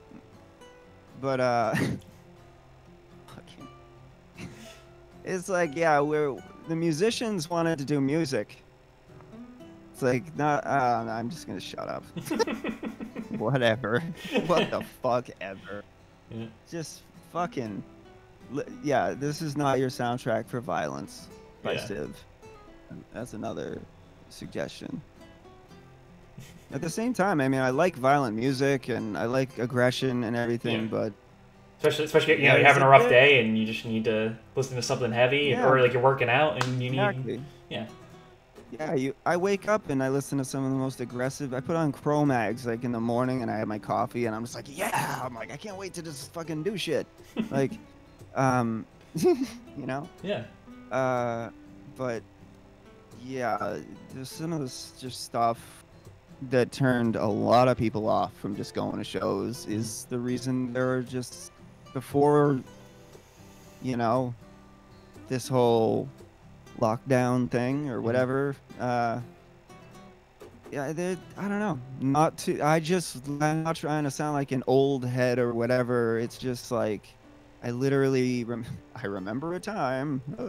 Old man yells at cloud, but I do. I literally like. It's like, people used to show up by the 700s, like to like local shows, that were like DIY completely, and that just like doesn't appear to like it hasn't appeared to happen for a while. And I remember it was less and less people were showing up for the same types of bands, and it was so clear that just nobody wanted to be at these shows where like crazy feuds would take place because nobody can handle their stuff outside of a public setting where they'll be stopped.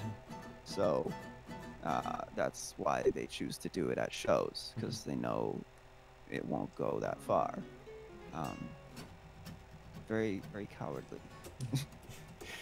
But hey, I'm here to talk hard, and I'm here to talk shit. No, I'm just kidding. I don't know. It's just my opinion. Yeah. Yeah. No, it's good. And most people's. I'm such a bastard. Oh god, I'm sorry for doing this to your channel. No, it's all good, man. I'm being vague enough. Yeah, you're fine. So, you really grew to love a lot of these bands, and eventually ended up accruing a nice CD vinyl collection. And even though now like we're getting to the point where it's all like streaming platform and stuff now, like where do you see like just physical collecting for like vinyl and stuff down like do you think like this will still hold on for a while longer, or do you think streaming I mean we're in the time now where streaming is like the top thing now, so like it's I mean it's the go-to. I think collectors will always be collectors. I think people like me and you will be collecting or whatever. I mean, perhaps. I assume you're still collecting. You seem to be into it. Yeah. I still get records here and there. Yeah. Yeah. I mean, I got more records than. I mean, I feel like everybody always has more records than they've ever had if they're collecting. But I definitely have picked up some a major amount of like must-haves in my mind on vinyl, and I'm just obsessed with knowing that the full resolution audio's there. It's like 24-bit analog sound. It's nice. It's clear. You can hear the separation of the instruments better if it's a real analog thing, and just the ritualistic aspect of just taking the thing out, putting it up on the thing. It's nice. It's a physical way of enjoying the album. And honestly, when there's an album and I know it's on Spotify, a lot of the time I just won't listen to it until I have it. I don't know, there's something about it that's just not interesting to me, that it's just there for the listening to. It's like, yeah, I'll get around to that whenever I feel like it. But like when you own it, you feel like you kind of made this commitment, and you like sit down with it and you're like, I'm gonna appreciate this thing that I just like made a commitment to. And but at the same time, like I have this app called Vox. I don't know if you know what it is. I do not know. But I'm not like, obviously I'm not like sponsored by them or anything. So it sounds like, it's gonna sound like I'm shilling for them. But it's so good. It's like $4 a month, and you get unlimited cloud storage of just like HD music, like full resolution HD stuff. So this like giant, slightly out of frame, but like 600 plus CD collection I have condensed into lossless audio. I'm such a fidelity audiophile, like freak that yeah, I have to. It has to be. If there's a 24-bit version, I want it. If there's a version with a higher kilohertz, whatever, I want it. Like, it's like I gotta hear it all. Yeah. And even if you can't really hear the difference, it's just an obsessive compulsive thing. Yeah, and like even with the digital files, like because you're all about the lossless ones, and even though it's like perfect, it's kind of tough for me to like I can't really go lossless just because of like how much more space it takes up on my hard drive. So yeah, that's why I like the Vox app. You upload it to the cloud, and then you don't have to store it anywhere. It's actually really cool. It's the answer I've been looking for the big, huge files. So I don't know, but that's for people who are into like high def audio, which is like nobody. That's like such a small market of people. But I think it's worth it. Like I said, everything sounds nice, but yeah. And I guess just for like a last basic like music question before we go full on into energy stuff. But what do you, where do you think that, actually I'm going to hold off that question for 1 second. Retro Dial coming in with a party of 7. Welcome on in, everybody. This is episode 6 of the KoppsCast. We're here chatting it up with my bud Jason Tankerley, aka Tank of Boston-based punk rock band Energy. And yeah, welcome on in, everybody. Hope your stream went well, man. Definitely show Retro some love. And yeah, if this is your first time on the channel, I play mostly RPGs, play a variety of thank you, B. Play mostly RPGs, sometimes a variety of other stuff, and every other Thursday we're here chatting up with a different content creator, showing them some love on here. Making some good progress. Earthworm chip, nice. Very cool, man. But yeah, so the question I was gonna ask you, what's the where do you see the future of concerts like post-pandemic now? Because you have like a lot of you're seeing like drive-in concerts that are or events that are coming up. I know. But I've seen that stuff. But I mean, how long until like we're gonna see like I mean you mentioned earlier that Ice Cube was he was doing his thing, but or Vanilla Ice, sorry. Very big difference. Yes. I don't know why I just completely blanked right there. But yeah. I just got an Ice Cube shirt for $7 or $8 at Walmart. That's it. Yeah, my girlfriend's mom bought it for me. It's nice. But anyway, continue. But yeah, I was just like asking what you thought, like how long until we'll have like normalcy enough where we'll be able to be shoulder to shoulder at a concert, or do you think this whole situation is just gonna like kind of derail gatherings like that for like a long time?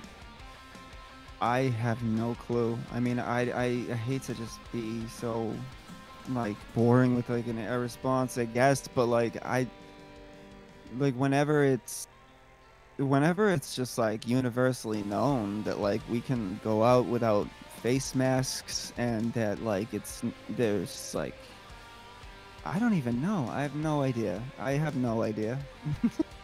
I'm so like uninformed because like there's always these like conspiracy people in this corner saying like these things, and then there's these people telling you an extreme version of the other side of the story that's not entirely true either, and then it's like, well, what is true? Like, when is this gonna stop? Like, are we developing a vaccine at like a fast enough rate? Like, I have no clue. I don't know what about like for music, like live music. It seems like people are just kind of embracing the internet thing while it's going on, like while this is happening. But I mean, and honestly, if that's all there is, that's just what you're gonna have to take. As you take what you can get. But it seems like people are really, really trying to like move the wheels or get the wheels turning on this whole uh, putting people in venues thing, Mm-hmm. like socially distanced concerts and drive-in concerts and Or stuff like spaced that. out like It outdoor seems, events or something. yeah. Like, I mean, I don't know how safe those are. Maybe they probably are safe if they're having them. But then I see like, oh, country star so and so, I forget what his name was, sells out place, like 4,000 people, not a mask in sight, and they're all crammed together in like the South, and I'm just like, maybe we're like not even gonna ever.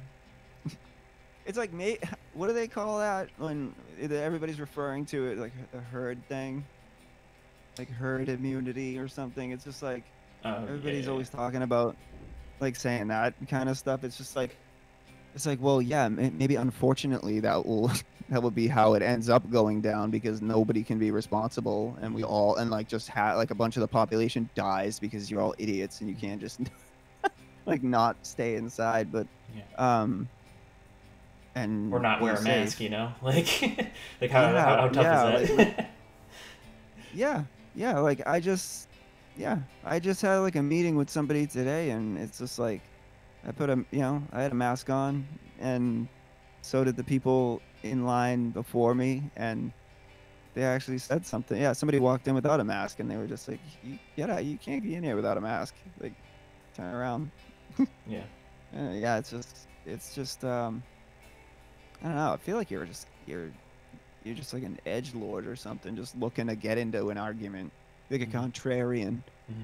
You're just a contrarian douchebag trying to get a rise out of people, trying to just, I'm gonna do what I want. Like, just you're a moron. Like, just stay home. Like just I don't you know. know, be considerate of others. That's all it is. Yeah, yeah.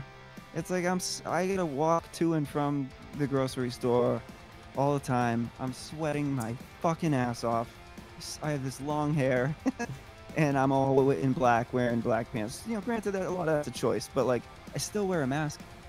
It's just not that hard. I don't know, but um, and I don't see too many people not wearing them. Like, I don't run into that many people not wearing them. It seems like everybody's pretty compliant, like grocery stores and Mm-hmm. whatnot. But And events and stuff. It's like I don't have no idea when the next time I will perform, like to human beings in front of me that mm-hmm. there isn't a computer between us. Yeah. Like that's such a strange thought. Like my band's lineup has been shaky to begin with, so I didn't know that in the first place. But oh yeah, I'm not gonna get into that yet. Mm-hmm.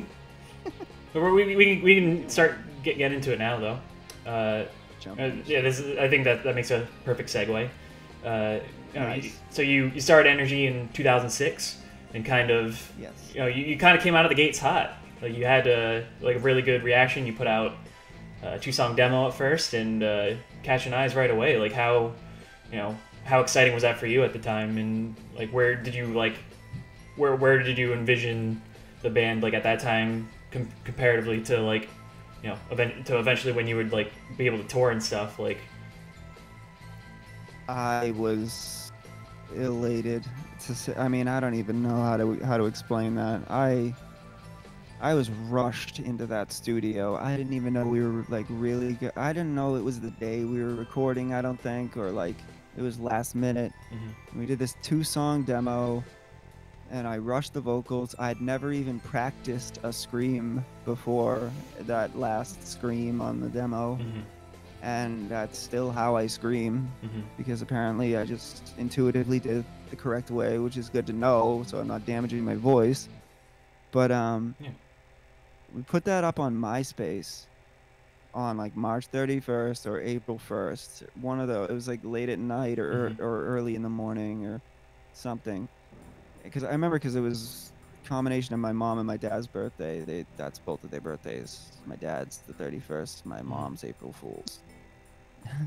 And yeah, I put the demo up, and then there was just like this massive thread on the B9 board, and I was just like, I was like, whoa. And then I got a message from my friend, and he's like, hey, this dude that runs this label, Rock Vegas, he wants to meet with you.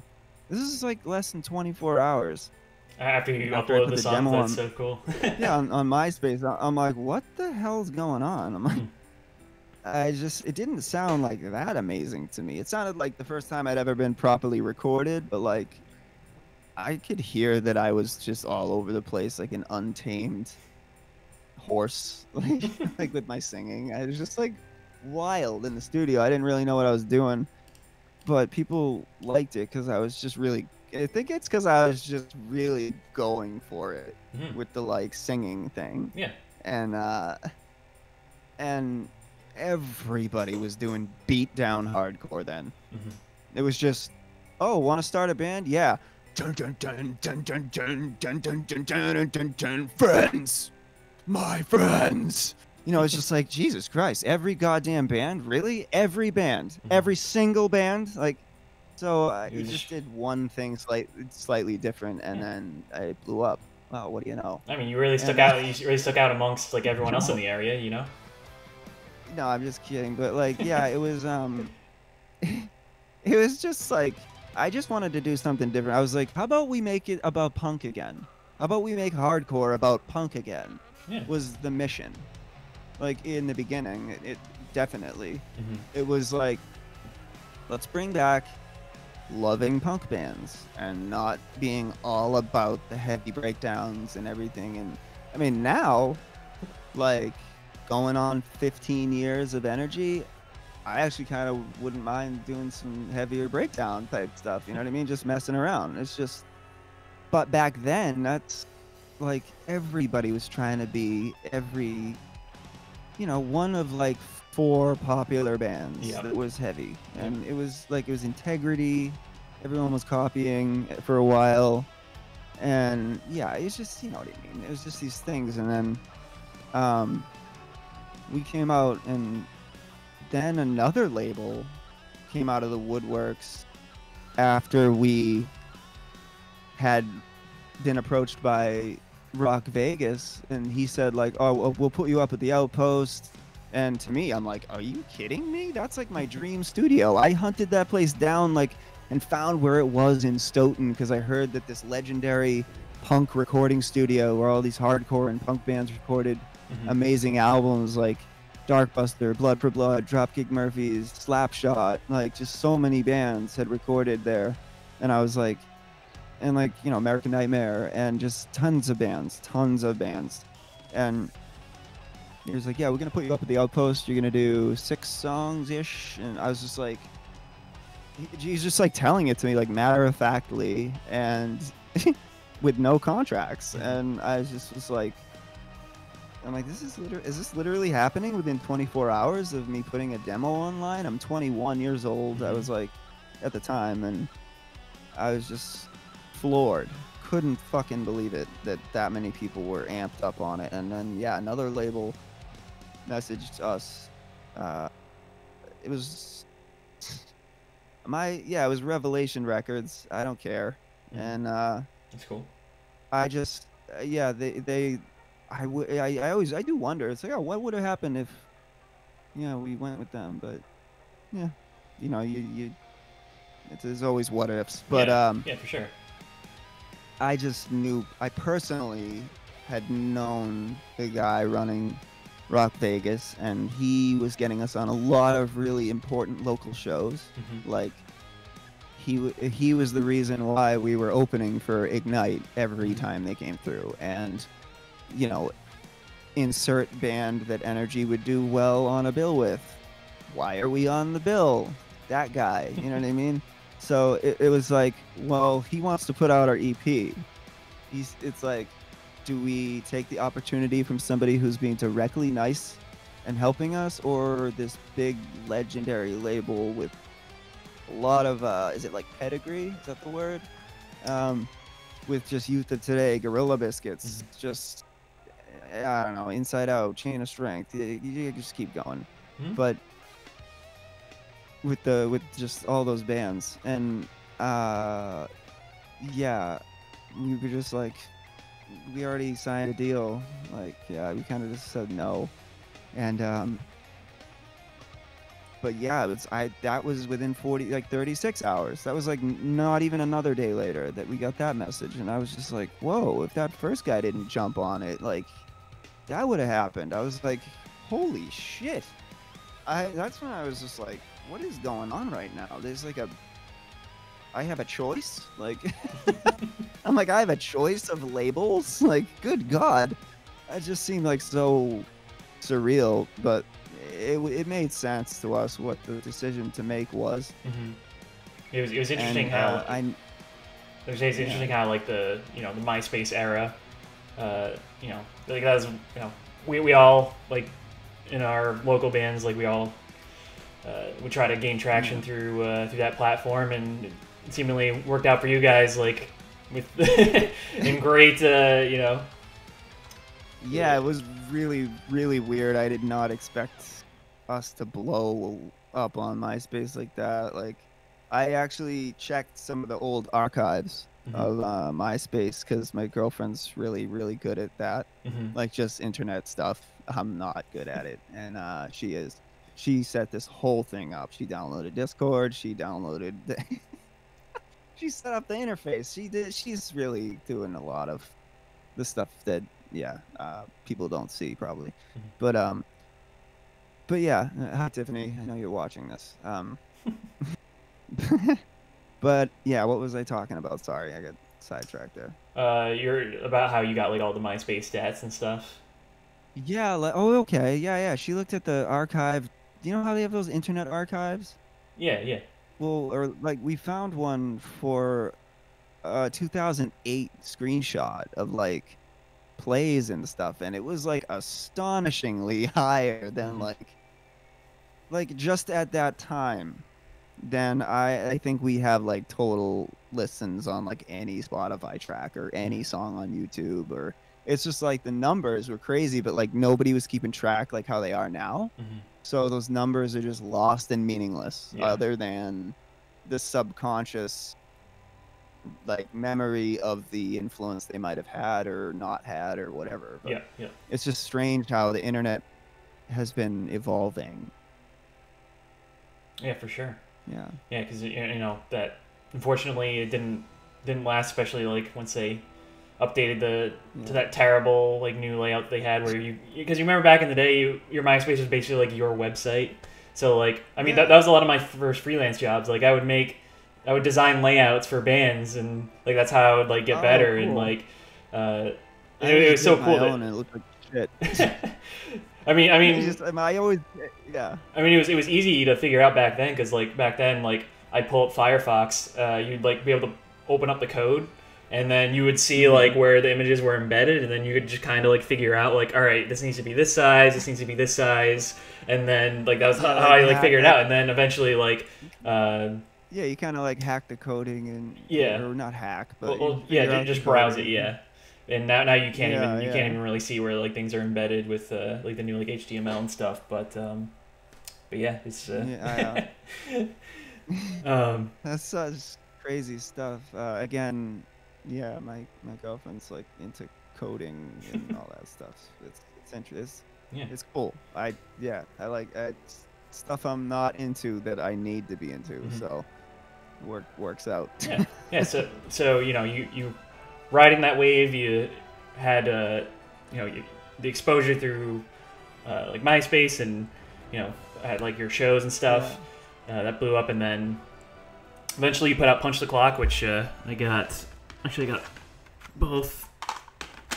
You put it out on CD, and eventually, which I helped with the layout for it, but put it on cassette too. But the cassettes are so good that like the marble swirl of the cassette, the purple and orange. It looks so good. I really like the look of it. I don't know if how well it'll come up, but you can kind of see it. Oh yeah. It's really you can neat. see that. It's really cool. I love what Down for Anything Records did with that. And just everything. It just looks really, it's so good. That might be my favorite tape, that we've done. the Punch the Clock one. The swirl is like the icing on the cake. It's so good, and it's funny that there's only 50 of them. I think that's funny. I'm still waiting for that vinyl, man. Like, give me Punch the Clock vinyl. Yeah, it's coming. Ah, God, I'm so slow with everything. I'm procrastinating is what it is. But honestly, if I start doing stuff like when you gotta say when. You can't say if out loud or it'll be an if. No, but when I start doing more stuff online now that I'm like properly set up here, especially just with my guitar and my whole setup, everything I got going on, I really wanted to do this interview as well as kind of like, because this is my first time kind of just testing everything out here, so yeah, it's yeah, I don't know. This is a way. Saying yes to this interview was an obvious. Like, I was just like, well, yeah, of course, not even a hesitation. But it was also a way to kind of motivate me into just telling myself to just stop putting things off. Just do it. Just do it. You got to be there at 7. Just do it. Just get it done. And that's, I guess, for anybody watching, if just procrastination can be the devil. It's just absolutely putting things off.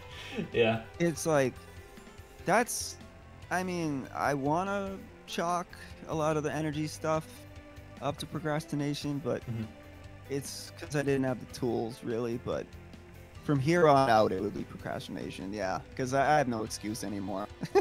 I'm legitimately, yeah. But anyway, sorry again. I'm probably jumping. No, it's cool, man.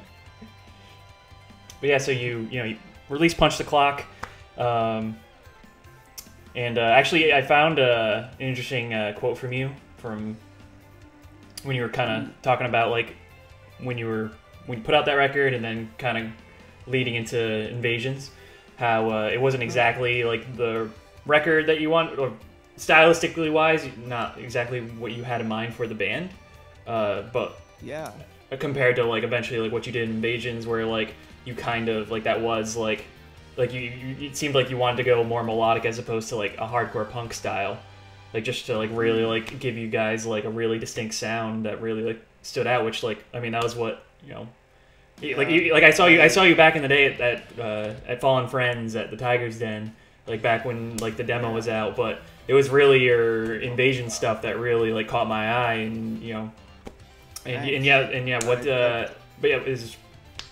but yeah, and I guess like with that quote that you had, but would you? I think you would like kind of agree with that statement that that eventually that was like where you wanted to go with it. Yeah, the first record was a compromise. To be blunt, it was me and Connor and 3 people I didn't know, and we were introduced through I think my brother. And I just wanted to start a band like so badly because I was working a job that was really depressing. I was excuse me, I was working in a hospital taking care of terminally ill patients, and there's just people dying constantly. And then one day, it just was like out of a movie. One day some lady was like, what do you want to do with your life, And I was like, I want to be in a band. And it's literally, it just sounds like it's out of a music documentary.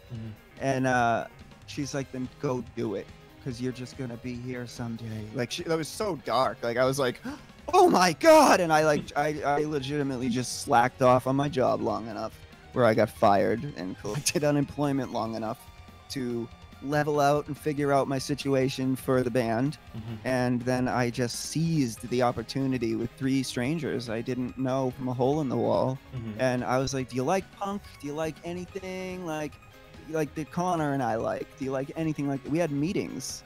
We met up at the kids' houses before we ever practiced to discuss whether we would like the plan of the band and stuff. And to be perfectly honest, we didn't like any of the same fucking music. And it sucked. It was so hard. That, like, so much material was thrown away during the writing process of Punch the Clock, mostly because I said it sucked. They come out like, not Connor, but like other members. I'm just not gonna say their names just to be nice, but like they wrote stuff and I just wasn't feeling it, and I just remember being like, finally, it was like trial and error. It's like 1 out of every 3 songs that they wrote were good in my opinion. And then I remember one of those ones was Keep the Change, and I did that like I was like, that's a winner, that's a good one. You were keeping that one. But yeah, it was oh god, I forget the question again, I'm sorry. Just like talking about like how like going from like Punch Clock to Invasions, how like because Punch Clock, that wasn't like exactly what you envisioned for the band compared to like once you moved on to the full length. Yeah, so like that kind of actually gets into a bit why we're called Energy, is because we couldn't agree on any bands. Like we were kind of like fighting all the time. The original lineup that like recorded and wrote ish Punch the Clock, we were like fighting all the time because nobody liked the same bands. Like even AFI, we were split between like me and Connor were like into the Black Sails and the Sunset through Sing the Sorrow and like that kind of stuff, and they were more into the earlier stuff, and I like it all, but like I definitely prefer their darker, more like spooky stuff. All Hallows EP. Yeah, and like they were more into like the like, let's be a fun bouncy punk band and shit, and I was just like, all right. Like, and so we kind of did that, and then we put out the record, and within 2 or 3 months there were drastic lineup changes in the band because one member physically attacked Connor at practice, and he was ejected promptly from the band, and because I won't allow that in the band. You don't just lunge at somebody in the middle of rehearsal because they said something. We're in a creative space. You need to feel free to be able to talk. Like, so I fired him. And then eventually Joe Friedman joined in his place, and he brought along Dan, who was our touring rhythm guitarist, who for like so many years of the Punch the Clock and Invasions years, he was just holding it down live with the rhythm. Nice. He never really recorded with us other than the summer demo. He recorded the summer demo. He's on Still Waiting and the Hunter Red and Hail the Size of Grapes demos. He's one of those guitar tracks. So that's Dan. Cool. But I guess I haven't talked to Dan in a long time. I love Dan. He's a real positive guy. I guess he's working for Jack White right now. That's cool. He's like Jack White's guitar tech or something. Yeah. I don't know. I know he's his guitar tech. He works at Third Man Records or some. My information's probably so wrong, but I know he's like doing well. He's doing well, so that's good. And but when we got him on board, he quit school. He fully committed to the band, and Joe and I had known each other from Stoughton for like a long time, and I was like, this kid has the potential. He was in a band at the time called Vandalay, and yeah, hold on. Sorry, I'm just gonna just putting something on while I was here. Okay. Okay. Yeah. Yeah. So. Sorry, what was I saying? You were talking about like the band members and stuff, like through, like so, going into like Invasions and stuff. Yeah, so Joe joined, and I was like,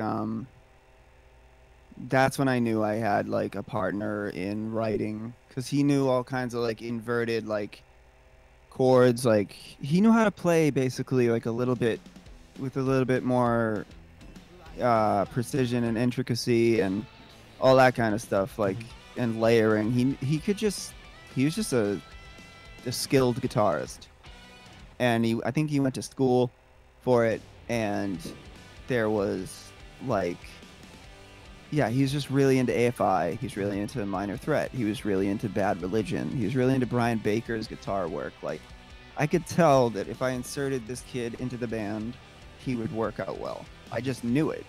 And a lot of people were saying that they were like, "Are you sure it's gonna? Like, are you sure?" Like the Rock Vegas guy was asking me in particular. He was like, "Are you sure you're gonna be able to write like good stuff?"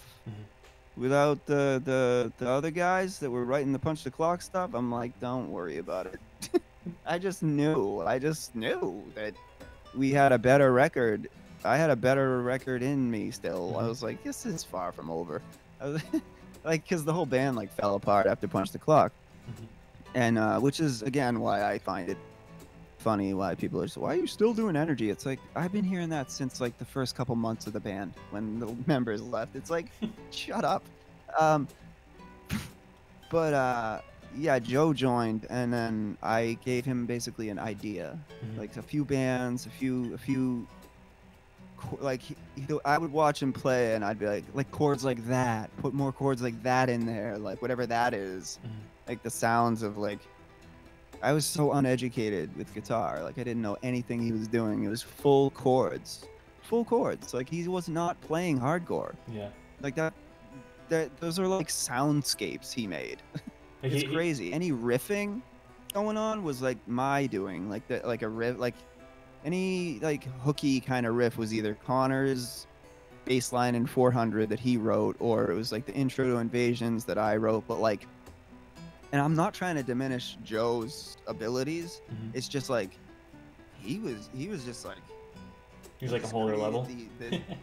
Yeah, like the soundscape of like texture and layers, but it all sounded like this fast speed whirlwind of like melodic hardcore, and I was like, I had just had no problem writing to it. Yeah. I don't know. I mean, one of those things where like he wrote full musical compositions on his MacBook and sent me the songs, like the MP3s, and I would just write vocals to them in my apartment. And that's how I wrote Invasions a lot.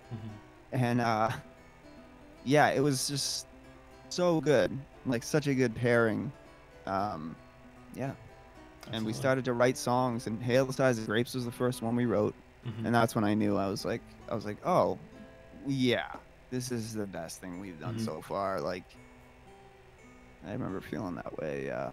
So, and then when we finally made Invasions, yeah, I did say something along the lines of like, this is the album I wanted to start with. Like, kind of, like, it's like, I feel like Punch the Clock was a warm-up. Yeah, no, I mean, that's what your first record is, like, usually, right? Like, yeah, unless you're Guns N' Roses and you just come out swinging with Appetite for Destruction or something, like, but Punch the Clock is no Appetite for Destruction. Like, I mean, it still holds up, like, compared to, like, you know, other bands like first releases, but, you know. Yeah, I mean, it also has a lot to do with the studio it was done at, you know. Outpost that's like, I felt like I was in like a Hollywood studio. It was insane. Yeah, for sure. And yeah, you eventually gained traction during the writing process of Invasions, and eventually signed to Bridge 9, which got it right here, the vinyl version of Invasions. Fantastic record. Still one of my, still an all-time fave of mine. Like, honestly, I loved how it came out, like the way it looks and stuff. Yeah, like the album art. They did a great job with the packaging. Yeah, this is a really great record. So if you haven't heard this yet, definitely listen to this on Spotify, on iTunes, on Apple Music, anywhere you listen to your stuff, or just get the vinyl. Yeah, you get the vinyl. I think the label has some. I mean, I don't care. Like, I don't see any of that money, but and you can take away from that whatever you want to or whatever you will, but I don't care. I really want you to buy from them because they're they have Energy Vinyl for sale. Please buy it. Like, I don't care if I'm making any money. I just like the fact that like you just held that up and like I was just like, wow, he's still got the fucking record. That's awesome. Of course I do. Like that's like I don't know, that to me is just like way better than just being like, no, don't buy from these people, buy from these people, or like, I don't know, people are weird. It's just because people have asked me that. They're like, do you see money from this, or do this people see money, and they want to know before they purchase this, and I tell them the truth. And but I also tell them, I'm like, I don't care if you buy from revhq.com, if you buy from bridge9.com, if you like, it's just, if you're buying or checking out the music I'm making, that's sick. Yeah, for sure. It's like if would that have been cool to me at 14 years old? You're goddamn right it would have been. So it's cool to me at 35 years old. Like, I don't know. Yeah, so you were. That's just. Yeah, but so you were signed to Bridge 9, and you know, unfortunately, you had a bit of a falling out with them. But what were some of your, like, I mean, while you were on the label, you able to do like your first like world tours and stuff. But what would you say like were like your best experiences while on the label? Which I assume, yeah, like probably like those specific tours in general, or like what a lot of the announcements and stuff, like when like there's that feeling of anticipation, like things were gonna happen or things are happening, but like you couldn't say anything yet because you're under contract, and like it was like really like exciting. I was just like, I knew I signed to that label way before like most people knew that we signed to that label, and I was just like, oh god, do I want to tell everybody that I signed to this label? And like I just remember thinking that, and yeah, it's just, we had a full page spread in like AP magazine, like just tons of coverage from reviewers, and you know, not all of it was positive, but hey, can't please them all, you know. But and that's like their opinion, man. Yeah, that's just like your opinion, man. I know. I gotta watch that movie. I haven't seen that in so long. That's so good. Timeless. Yeah. Coen Brothers. So good. But yeah, some of the best tours were when we were promoting the Invasions record, which was 2008, 2009. I mean, like the label themselves didn't get us on those tours. Like some of them they did. I think the Defeater tour was set up with Bridge 9, and that was really good. That was a good tour. Yeah. Like that just did good for us. Like I didn't think it was going to, because they were a hardcore band, and I just had such a pessimistic attitude. Like I was like, why is anyone gonna like us? Like we're not like any of these bands.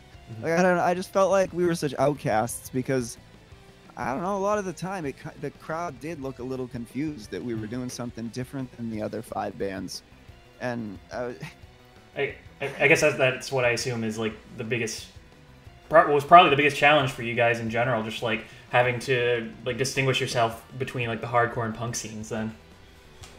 Yeah, too hardcore for punk and too like melodic or punk for hardcore or something. Like it was, I remember we were getting made fun of by punks in New Jersey once, but like, and they were calling us hardcore kids, and I'm sitting there with like leather pants and makeup and stuff, and we're playing like, and I'm like singing like crazy high notes, and it's like, what about this is hardcore exactly? Like melodic hardcore in a way, like it's like, but like this is so close to punk. Like why are you? It just seems so weird and factionalized. And I'm so glad that it seems like that's disappearing because of the internet. Like it just seems like people are giving way less of a shit about like, just like, oh no, this is this and this is that, and it's like, I like that people just seem to be digging whatever. Like from my perspective on the internet, at least, I don't know. I mean, but yeah, sorry. No. What were you saying? No, I keep getting off track. I keep just going. No, it's fine, man. I don't want to run your show. No, it's fine, man. I'm just, you know, the more stories, the better the conversation, right? Yeah. Oh yeah. I talk pretty hard. I'm sorry. But yeah, you'd say definitely. Yeah. Yeah, like, you know, while you were like on those tours and like just trying to like stand out, like to still be appealing to both of those different audiences. Exactly. Yeah, I remember trying to be like, okay, well, we got to balance this out with some pop punk tours now. So, and then we were like the depressing, sad band on like pop punk bands with the neon colors tours and shows. And like, I was just like, God, we were like sad and dark and kind of angry. I'm just screaming about how there's no God and I want to cry because of it. And like, I just was like such an angsty little hardcore kid and just screaming. And I felt even less reception from the pop punk kids. I felt like we were even further removed from that. And I was like, Jesus, where are we going to win a crowd over? And I kind of realized it's probably little bits of each audience. Yeah, like that's just unfortunately that's how, like, if you do stand out, like because you sound different or like different from everything else going on around you, you get a kind of, I don't know. I mean, for me, people don't respond. Yeah, I mean, for me, I appreciate that. Like, I mean, that's what, you know, 'cause, I mean, I was big into all the Bridge 9 bands, but then you guys were on that label, and like it was so different compared to every other band on it, and I don't know, I just really got into it, you know? I feel like that bothered a lot of the old school people. Yeah, they were like, well, it's over. Bridge 9 sucks now. Like, it's just, you know what I mean? Like, it was just like this. So I saw some sites, and I was just like, Jesus. I mean, I took it way harder back then, and yeah. Still do sometimes. but I mean, even over time, they added like more diversity to like the lineup. Like they had like Chad Gilbert's other band. You had Silver Snakes. You had. They did a Newfound Glory EP. Yeah. And then they did H2O. They put out H2O around the time. That's actually like why we signed with them, was because they were really interested in us.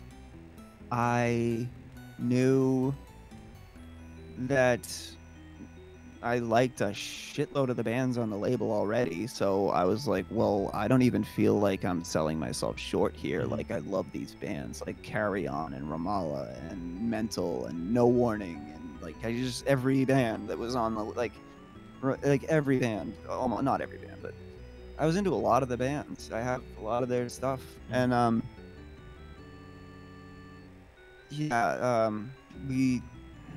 I have a hard time staying focused. Sorry. It's all good.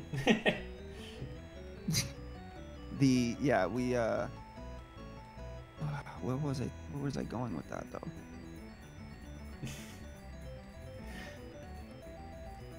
We signed to Bridge 9. What was I talking about? Like the bands on the label. Yeah, like what, like the bands that were on the label with the reason why you signed with them.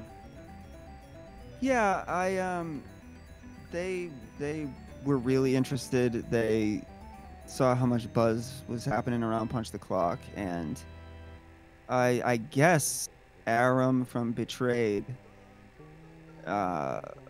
suggested us, according to our press write-up. I never heard from him. I've never met him. And I never even knew he saw us play. I think he was in Champion too. He played guitar, right? And he said a bunch of good stuff, and he was just like, "They're from Boston. You have no excuse not to sign them." Like, he said that to the Bridge 9 guys, and the label manager at the time came out to see us at when we were opening for Comeback Kid at the Roxy in Boston. Yeah, and he talked to me just for a while after the show, and I don't know, put a human in front of me that's remotely interested in listening to what I have to say, and I'm just not going to shut up, as you can see. And so he just was asking me some questions, and I didn't even know he worked for Bridge 9. I was just like, thought he was some guy. Mm-hmm. And I just was like, yeah, blah, blah, blah, blah, blah, blah, blah, blah, blah, blah. Just being completely a cat and like nonchalant. Like, had I known that was like a guy working for Bridge 9, I Mm-hmm. probably would have like thought differently or like behaved differently or something. It's probably good I didn't know because I ended up getting signed.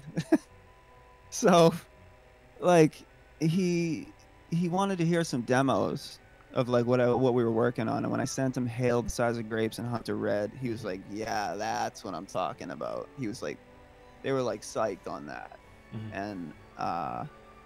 And then I remember the first song we sent them from the studio was 400, and they were like blown away by that, which ended up being the single that we released for the album. And yeah, I don't know. We had a falling out, like us and Bridge 9, but Mm-hmm. that's almost 10 years ago at this point. And when I just think back to having,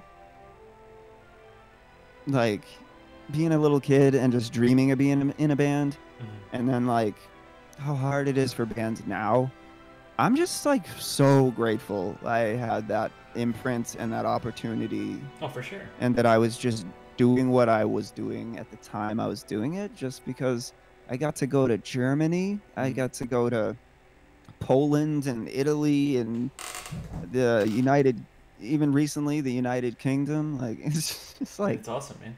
I don't know. Well, that's not because of Bridge 9, but Right, but still, I mean, yeah, I anyway. mean, one step to Yeah. the next, you know.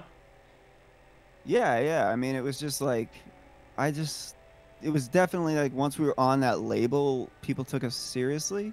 Like, it was like a stamp of approval. Definitely, they were like, I could tell bands were just like, oh, okay, they're a Bridge 9 band. Yeah, they can come on tour with us. It's just, like, it really was kind of like you needed to be signed or you weren't taken seriously Mm-hmm. back then. And Right. I felt that at least. And I felt it even more so being signed. I was like, we weren't treated this way before this. Like, it just was really, I don't know.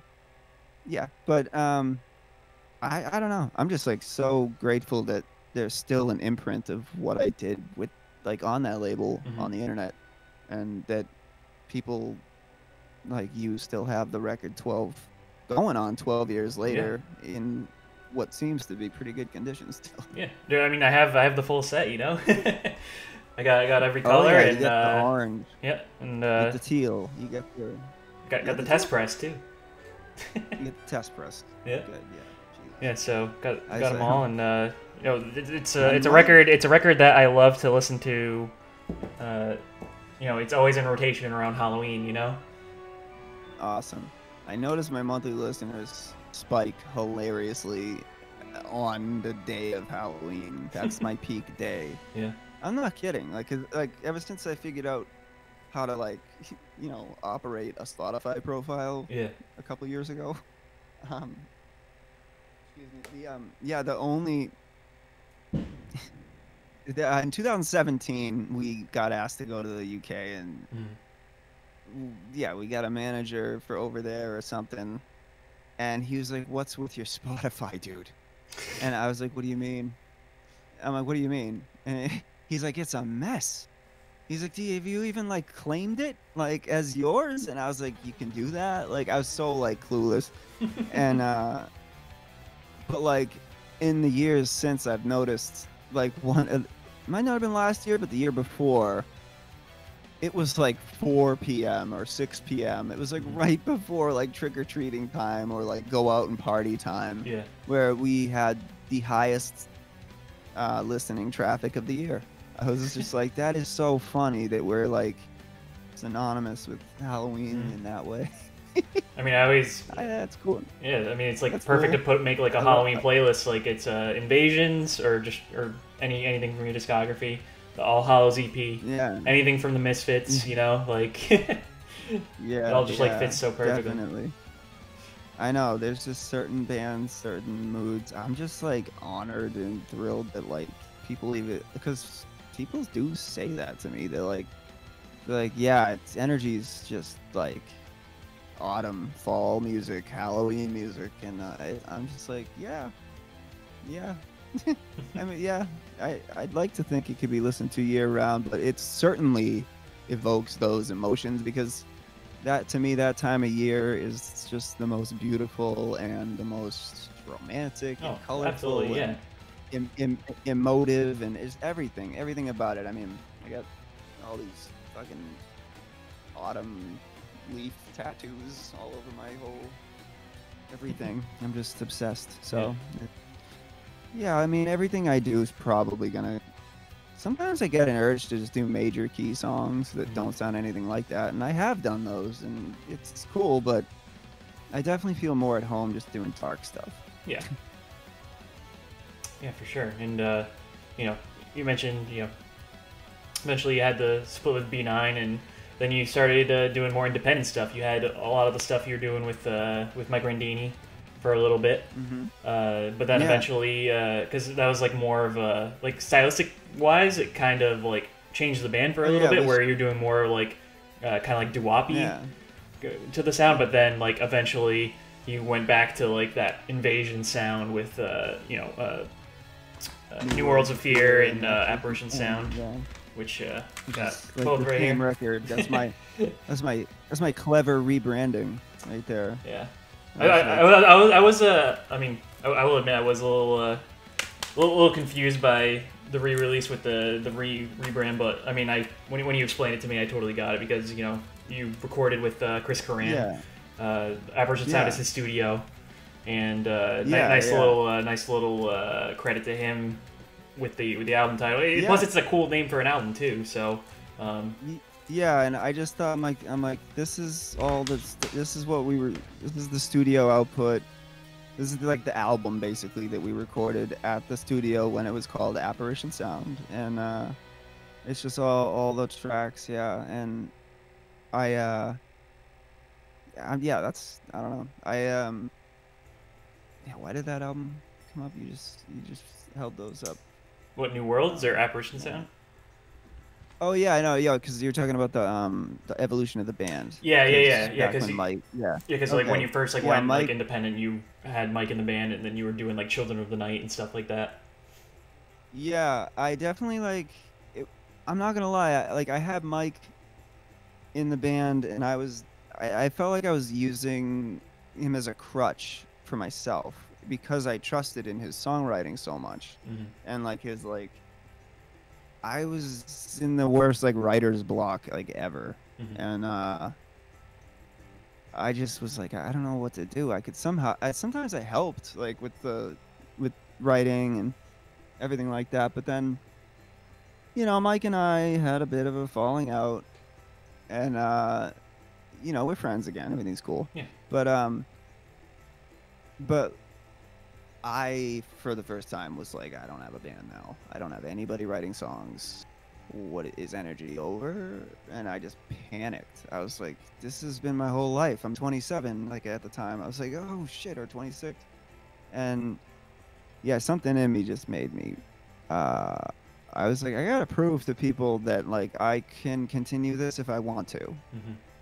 And I just was no offense to him, I just really think that a return to form of sound and production and just that big, chunky, heavy guitars, the punk guitar sound with the big drums and just full big scale production type stuff, or sonically abrasive, I guess kind of not abrasive, but just intense. Just a darker sound that's more fitting for you. Yeah. And I think I love the Children of the Night stuff too, but I think that's better as its own thing. Me too. I honestly do. I think I've expressed before to people that I do sort of wish I just kept that as a side project, but you live and you learn. I just knew I was all right, I'm gonna bring back an Invasion feel, but it's gotta be it's gotta have that pop sensibility. That's what I was always going for, even with Invasions. It's just the backdrops I was presented with weren't entirely pop. They were in a way. It was verse chorus, bridge, stuff like that, but I don't know, something about the sound that Invasions had. It was not meant for like mass appeal, I don't think. It's more of like an underground melodic hardcore artistic statement. Apparition Sound, I legitimately meant I was like, I'm trying to make like Invasions goes radio, like pop, like Foo Fighters. Like I wanted real hard rock like influence in there too, like in a good way. Yeah. Like not like Nickelback and Creed and shit. Right. Like Right. I just mean like good. I just wanted catchy songs, and I wanted to do that, and I wanted it to, and that's, that's still my favorite thing I've done so far, and yeah, I don't know. Like I don't know, that and Invasions, they're like both up there because Invasions is just like so far in the past for me that I don't want to give it all that credit, but actually, for a 23-year-old, that's pretty good. Yeah. Yeah. Looking back, it's like, okay, good job there, little tank. Yeah. I mean, yeah.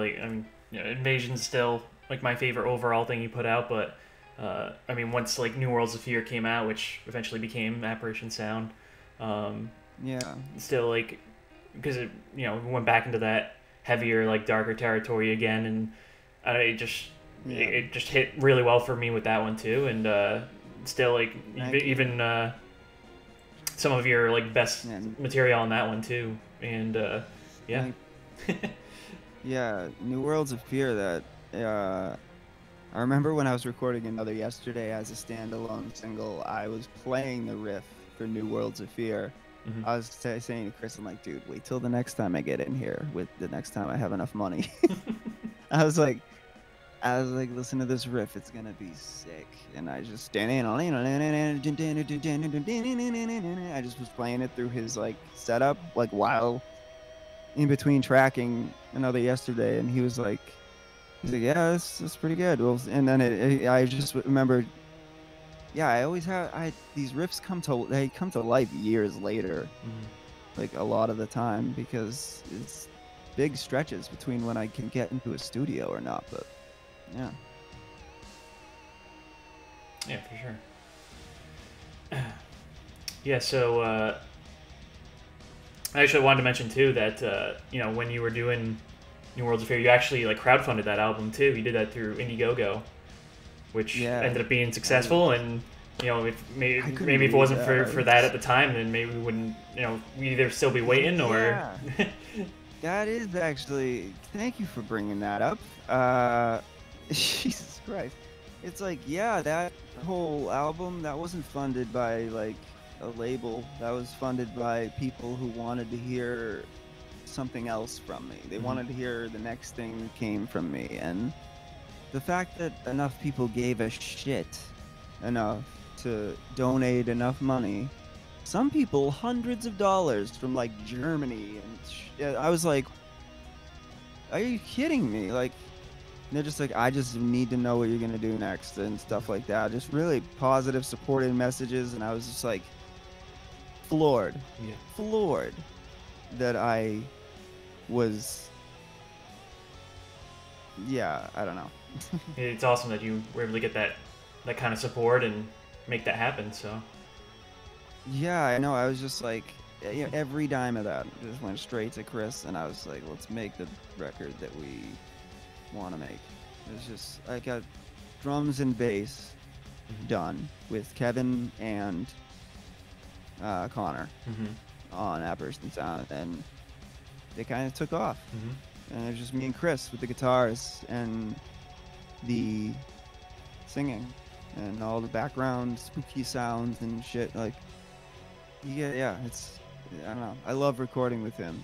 I don't know if it's gonna happen again anytime soon, just because of money, honestly. But and traveling and you never know. I mean, I would love to record with him again. He's my favorite producer, like, to work with. Every time I record with him, it's just like, good God, I'm not that good. Like, he makes me sound like so good. I'm just like, Jesus. Um, but yeah, we'll see. We'll see if that happens. Yeah. Do you have any new songs that you've written like in coming out in the pipeline, or everything's kind of like been on hold at the moment? Um, I know you mentioned that you have like all your gear now that you can make that happen. So yeah, that's like what that's basically next up, is to execute all the ideas that I have, because I have a lot. I have a lot of ideas, like a crazy amount of ideas, more than I've ever had, I think, for any project. So I'm gonna try to annex a bunch of riffs. A lot of it's gonna be riffy riffs, like just yeah. I like guitar riffs, and I like good guitar riffs, and I like good breakdown. Yeah, I want to just start incorporating stuff that I really like about music, that I've always felt energy needed a little bit more of an injection of. Like, I don't know, I've been listening to the Cro-Mags like a lot. And I'm just like, that kind of angle of hardcore has not really introduced itself in the energy world yet. And I know I'm not going to be probably singing like that, but musically is what I'm talking about. And yeah, I don't know. I'm not saying that the next energy record's going to be a Cro-Mags sound alike or anything, but there's a million riffs that sound like Slayer, that sound like I have a song called Energy that sounds like it could have been on like Punch the Clock. So I don't know. I'm always writing different styles. I have like an indie sounding song, but my main focus is to just get out that urge I've had to just go so heavy. I just want to just be really heavy. So yeah, I mean, I might, if I write a pop song, like a catchy song like Another Yesterday or something, just randomly, I'm gonna record it and release it as a single, and I'm not gonna be stupid, but my focus, my conscious in the forefront of my brain is, let's make some music that like amps you up and like really makes you feel intense. I don't know. I'm not feeling as sad, more angry, like, if that makes any sense. No, it does, man. I mean, I'll be looking. Which is weird because I'm older now. You're supposed to get less angry as you get older. Or maybe you get more grumpy. Maybe that's all. I guess grumpy's the best. Yeah. But yeah, I was angry when I was younger. Now I'm just grumpy. Yeah, we'll be looking forward to whatever you have coming out next, man. So thanks, man. Yeah, it's work in progress, and I might, how streamlined and how fast things are, and how much I know I cannot keep a secret or keep anything to myself. I just have a feeling I'll probably record something, and if it sounds good and I get it mastered and it's like, I'm just like, I want to show this to people like now, it sounds good, I'll probably schedule a release plan for a single or something, you know what I mean? Yeah, like I'm not all about waiting for the album, because I kind of think that in this day and age that's kind of like sitting dead in the water. I'm one to speak though. I've been sitting dead in the water since July of 2017. It's July 2020 now. I haven't really released anything, but again, the year is not over. Yeah, could surprise us all. Something before the end of the year.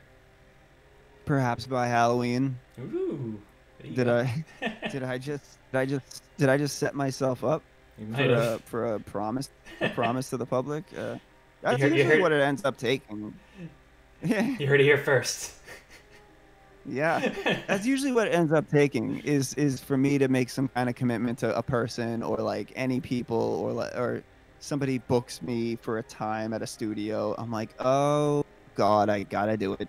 And then you'd think that would create a bad product, but seriously, so many of the best energy songs have happened because of that. 400 happened because of that. Like, so many songs. I don't know. Yeah, for sure. But and I guess one of the last things I want to ask you about the band in general. Sure. I guess it's more so like your mindset, like when you're coming up with your lyrics and stuff, or just like in the writing process in general.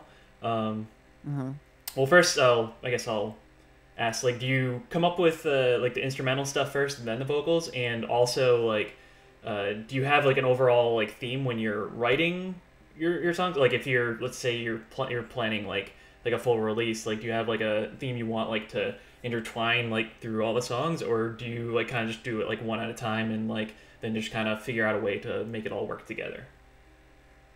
I like to, I mean, as far as sonically, I work sound first. Lyrics are absolutely last priority. And I actually was just on the phone with somebody discussing this today, which is strange.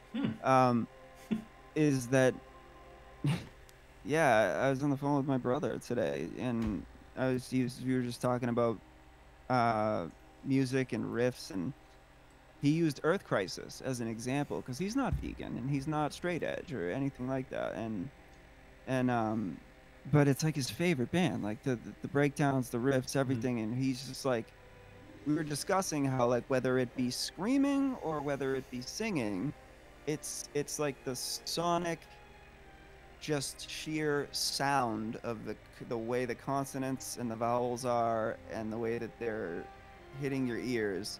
Like, words are less important in a musical context because we're talking about music, not writing or poetry. We're talking about music, songs. Like, I know that great lyrics are like an added bonus, so I try to do my best with my lyrics, and I try when we'll carve out a whole song, like New Worlds of Fear. Like, that song I wrote instrumentally entirely first, and then I was like, all right, well, this song sort of feels like, and then I would interject and like insert. It's a real hassle of a way to write lyrics, because then you really block yourself in. Like, you can't work beyond perimeters that you've given yourself melodically. So when I'm writing the lyrics, I have to fit every syllable in with every note, and it's like puzzle work. It's so tedious and annoying, but I love the payoff so much when I hear it and it's just finished, and I'm like, yeah, I did that. Yes, finally. It just when it's all comes according to plan, you know. yeah. I'm like, it just is such a good feeling. I gotta do that again. I gotta write some more songs, or record them at least. Yeah. I got a bunch. I've been sending riffs to people at random just for fun. I'll send some to you. Yeah. I've just been riffing and being like, hey, what do you think of this? And people are like, Jesus, that's brutal. Like, so, yeah. I mean, I don't know. I'm not like making a metalcore record or any shit like that. It's just, I'm not down tuning crazy yet. I don't know. But I don't know. Riffy. That's all I can say. Riffs, guitar riffs. And then, yeah, the singing though, the lyrics they come second every time. And then what was the second half of that question? Just if you have like an overall like theme that you have, like, especially like when you know you're gonna, like, if you're planning like a handful of songs or something, like, do you, like, just so like if you have a release coming up, then you want to like have it like fit better with like overall like with the record. I have tried to do that. Like, I remember wanting The Witching Hour to kind of be an EP of songs dealing with metaphors involving witches, witchcraft, the occult, like, just, I had this like loose idea, and then I realized I think I just have like too short of an attention span for like a concept record. Or at least I did. Maybe I could focus now. Invasion seems a little bit more cohesive feel-wise, but I think it's just because like one person was really driving the music and another was really driving the lyrics and the melodies. And at that time, I felt like I was singing about a lot of different stuff on Invasions, but it was really just different pockets of the same kind of story and like emotions and just hopelessness about existence and the invasive thoughts and invasions of the mind, and so I guess that has some sort of a theme to it. Yeah. But I didn't. That wasn't intentional. It just kind of worked out that way. Yeah, I've never intentionally done that. I can't. It seems anytime I try to do something on purpose, it's never comes out feeling right. It's like it has to be natural or something. I don't know. Yeah, for sure. Yeah. And so I also, before we wrap up our conversation, I really do appreciate you coming on and having this extended discussion with us. Oh, yeah. Yeah, man. It's just fun. I love talking about music and just, I mean, that's I focus my whole life on is energy. That's at the band Energy everywhere. thebandenergy.com. Anyway. I put all my focus into that, like mental focus, everything. It's when there are days where I just don't wanna even go on anymore, I just tell myself, yeah, but there's probably a bunch of energy songs that you're gonna make that are gonna make you pretty happy.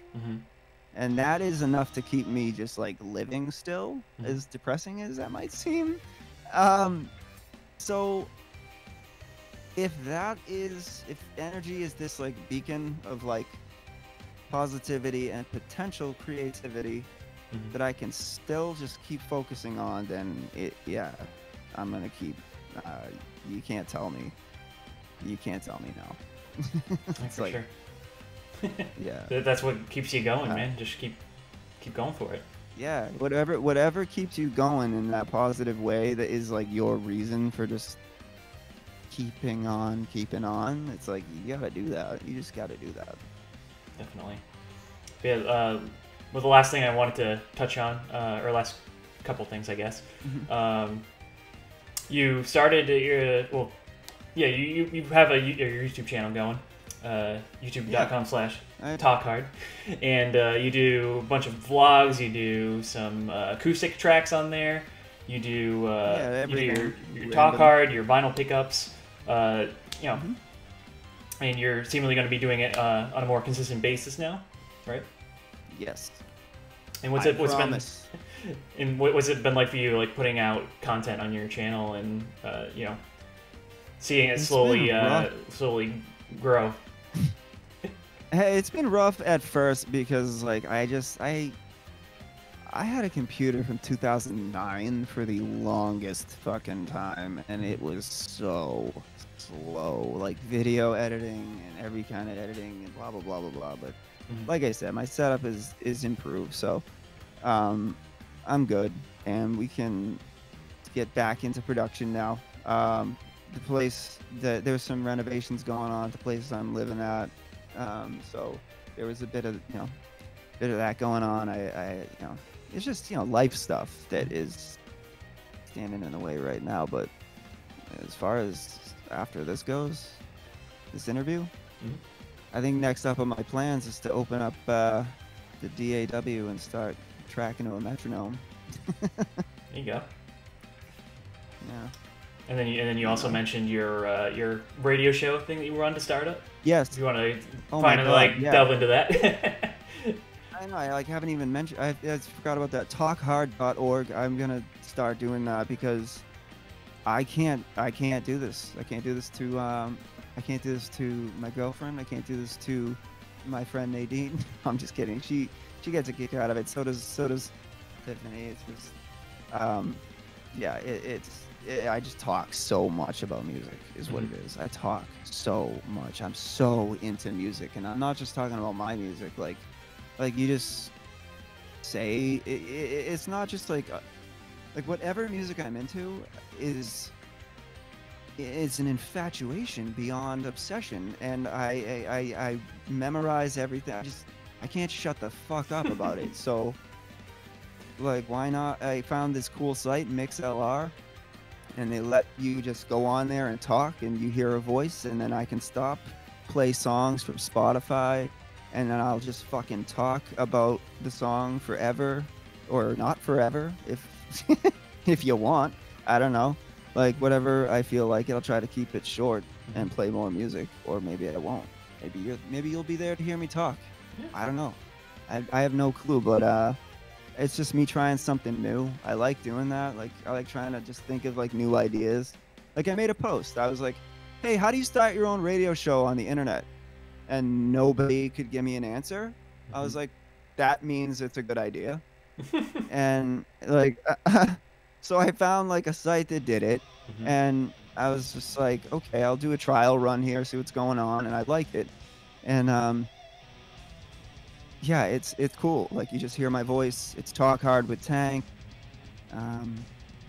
Yeah, I'm just gonna play music I like and talk about music and just talk hard. But that's more just so I can have, because you can't play music on YouTube. Yeah, like we were talking about earlier. Like, you're talking they'll about copyright like, strike you, yeah. And same thing on Twitch yeah, now. those, Like I have music playing right now, but even it's only like video game Yeah. cover stuff because it's like I'd rather just play stuff that like won't get flagged as opposed to like if I play more commercial stuff. Yeah, exactly.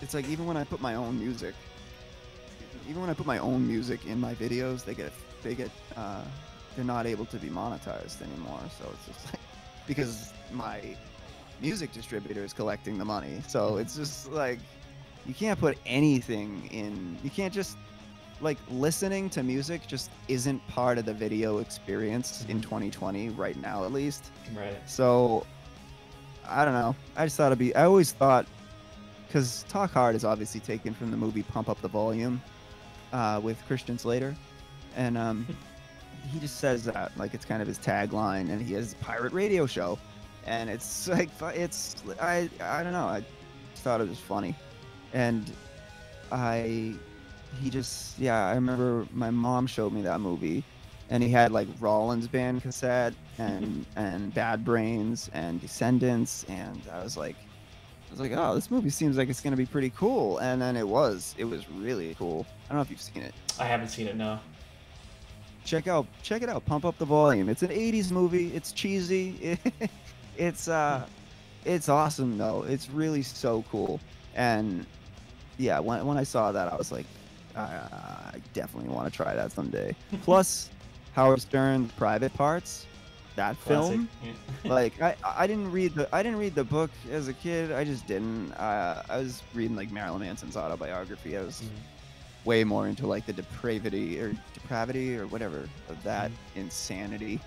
And but I watched the movie, and there's so many key points in that movie where it's just like, I know that I want to be on YouTube.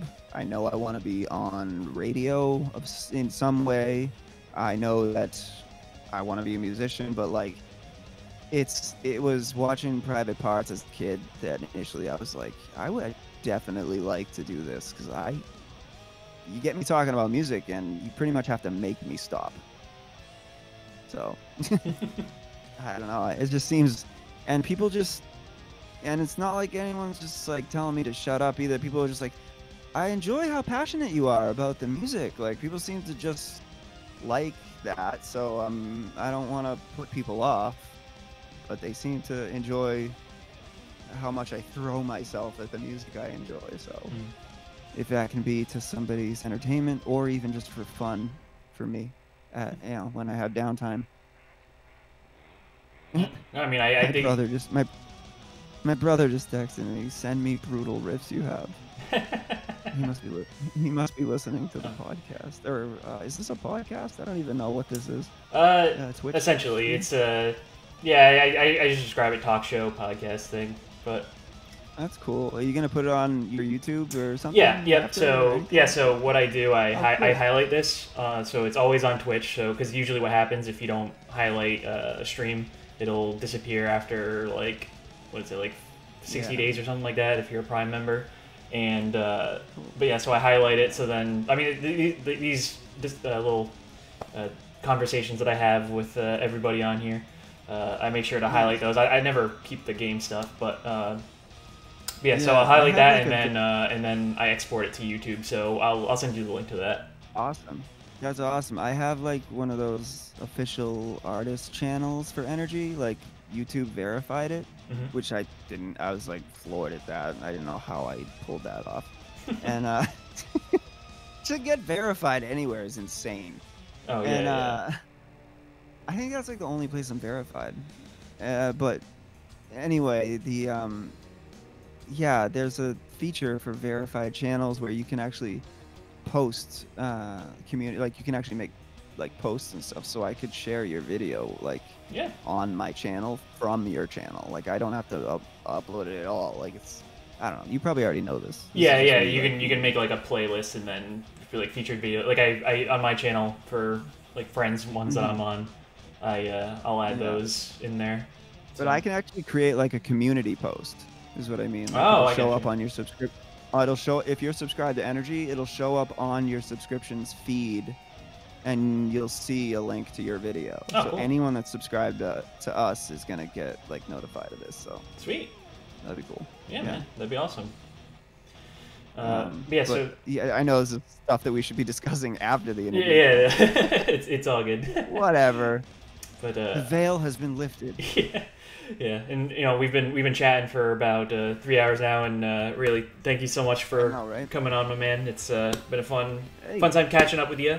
When I talk hard.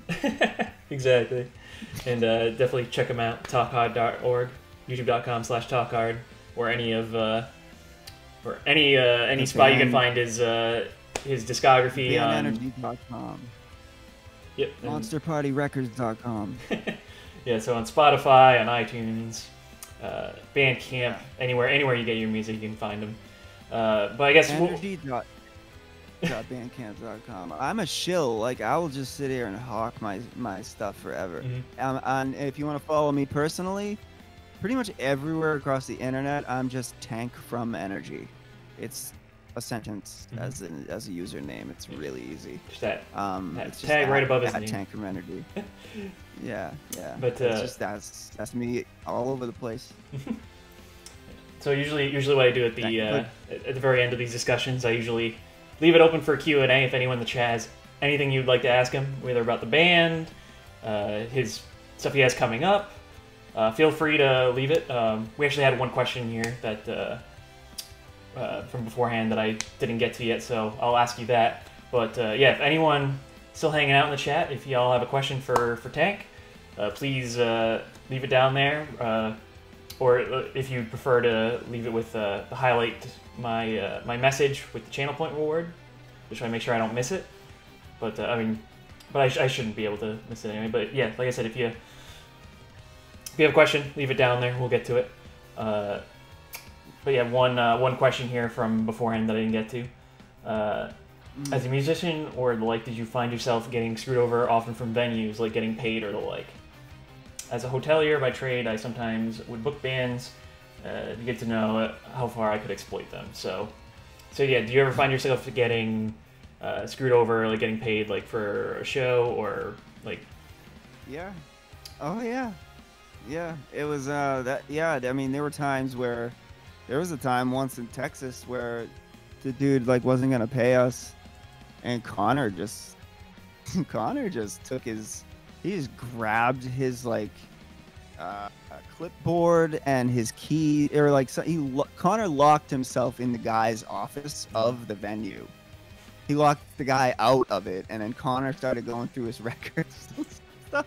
It was wicked funny, like, and he's just like, "You're paying us like tonight. This ain't happening. Like, it's just you're paying us. Like, this is how many people showed up. You have all this money. Give us some." And we just, there's been a lot of incidents like that. Like one time we played a show in Cambridge at the Democracy Center, and whoever set that up lied to our fucking internet faces, I guess.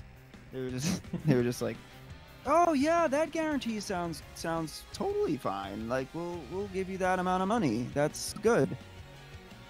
you show up and they're just like, actually the door didn't do so well, and it can only give you this much. And it's like a fifth of what you agreed on, not asked for, but agreed on. It's like, yeah, I wouldn't have played if we had it's like, I don't know. Yes, I play because I like to play, but like on tour is different. You're like surviving. It was so shitty when people would do stuff like that to us. It's like, you are so close to your house right now. You're gonna go home with all this extra money, and you're just gonna lie to yourself. Just be like, all right, just don't think about it. It'll go away. They'll live. I'll get away with a bunch of money. Like, I really feel like a lot of people were just doing that to us. And yeah, like back in the day, at least. Yeah, I think I've only been paid for like one show ever. So, but I mean, when you're a touring band, you really rely on that, and especially when you have when you have an agreement, and it's unfortunate that they had to friggin', Yeah, it got to the point where we were just like, okay, no more tours without contracts on every show. Like, it got to that point where we were like, we don't want to have to be like super uptight and professional and make this like all businessy. We just want to be a hardcore band and like play because it's fun and for the passion of it. And then it quickly became obvious that like that is such a naive way to just go through anything. Yeah, it's like people are going to exploit you. Like, you gotta be aware. Yeah. You gotta be aware. They're gonna take advantage of you. And you just gotta stick up for yourself. Yep. I don't know what else to say. Yeah. Yep. But yeah, that has happened. That definitely, to answer the question, yeah. No question here, but thanks for coming on, Tank. It was great to have you from Berezovsky, another good friend of mine. Oh, thank you. Thanks. I'm glad that you hung out and listened for this long. I just appreciate it. I just talk a lot, so. Yeah, it's much appreciated, man. And like I said, it's been a pleasure talking with you, and we'll have to do this again soon. And yeah, definitely. I didn't know your location or whatever. Not that I'm gonna go into that, but we should link up at some point because the proximity. I had no idea. Yeah, like once we have some sort of normalcy, dude, absolutely. Like there's, especially like around my area, there's like a whole lot of. That's what I meant. Yeah, I haven't seen anybody in like. Like I said, I haven't done anything social since I saw Poppy play in February at the Alston or the Brighton Music Center. I saw her. That was amazing, and I was just like, I just didn't think that was going to be the last concert. I was like, whoa, everything's canceled. This sucks. I don't know, but. Hey, last year I got to see Ghost again for the third time. I got to see the Cardinal. It was fun. That's awesome. Yeah, but anyway, hopefully this whole thing will clear up and we can go about our business like we used to. Absolutely. But that's a bit of a dreamer's perspective. Yeah. Perhaps. We'll just hope for the best, and hopefully like. Because I don't really foresee anything big happening through the rest of the year, but hopefully, like, come like next summer, even, like we'll be able to like go to a big like outdoor concert or something, I knew the second that there was like a lockdown and it was getting as serious as it was, I was like, this isn't gonna get resolved this year. That was the first thought I had. I was like, people aren't gonna be doing stuff this year. Like, this is gonna go way longer than I think like people initially thought, and it is like people are postponing tours to 2021. There's like no are there even any tours for 2020? Like, I don't think so, right? I think the only one that there's one tour that's like in the fall that I don't think got canceled yet because majority of them are outdoor. It's that Megadeth, Trivium, Lamb of God tour that's going on. Which I really want to go to that because I love Trivium and I've loved Lamb of God and for years. But Did you know that the guitarist for Trivium plays guitar on a track for the artist on Spotify is called Roadrunner United. It's like a Roadrunner Records compilation. Yeah. It's like the the all-star lineup or whatever. Yeah, the song that Michael Graves sings, I Don't Want to Be a Superhero, that's the guy from Trivium on guitar, I'm pretty sure. I read that. That's awesome. They're a Roadrunner band, right? Yep. Yeah, so yeah, it was him, and I just thought that, I was like, because I've never heard Trivium, so, or maybe I haven't, I just don't remember, but like, I didn't think that they would collaborate, and I was like, whoa, that's cool. They wrote a good song. Yeah. I mean, Mistress were on Roadrunner for Famous Monsters, right? Just that one? Mm-hmm. Yeah, and maybe the Cuts from the Crypt compilation. I think that was released on Roadrunner as well, but it's not currently in print. As I glance at my book. Yeah. My 2 copies. Yeah, I guess that makes for a good cutting off point. So once again, I'll say thank you so much for coming to hang out with us this Thursday evening. Just talking your band, talking everything you got going on, and if you just wanna once again, if you wanna just plug all your socials and all your stuff. Thanks for thanks for having me, and thanks for doing the design work. I really do like just rave in person. I don't do it like much on the internet because it's just like, oh Jesus Christ, it's like a public spectacle. But like, I do.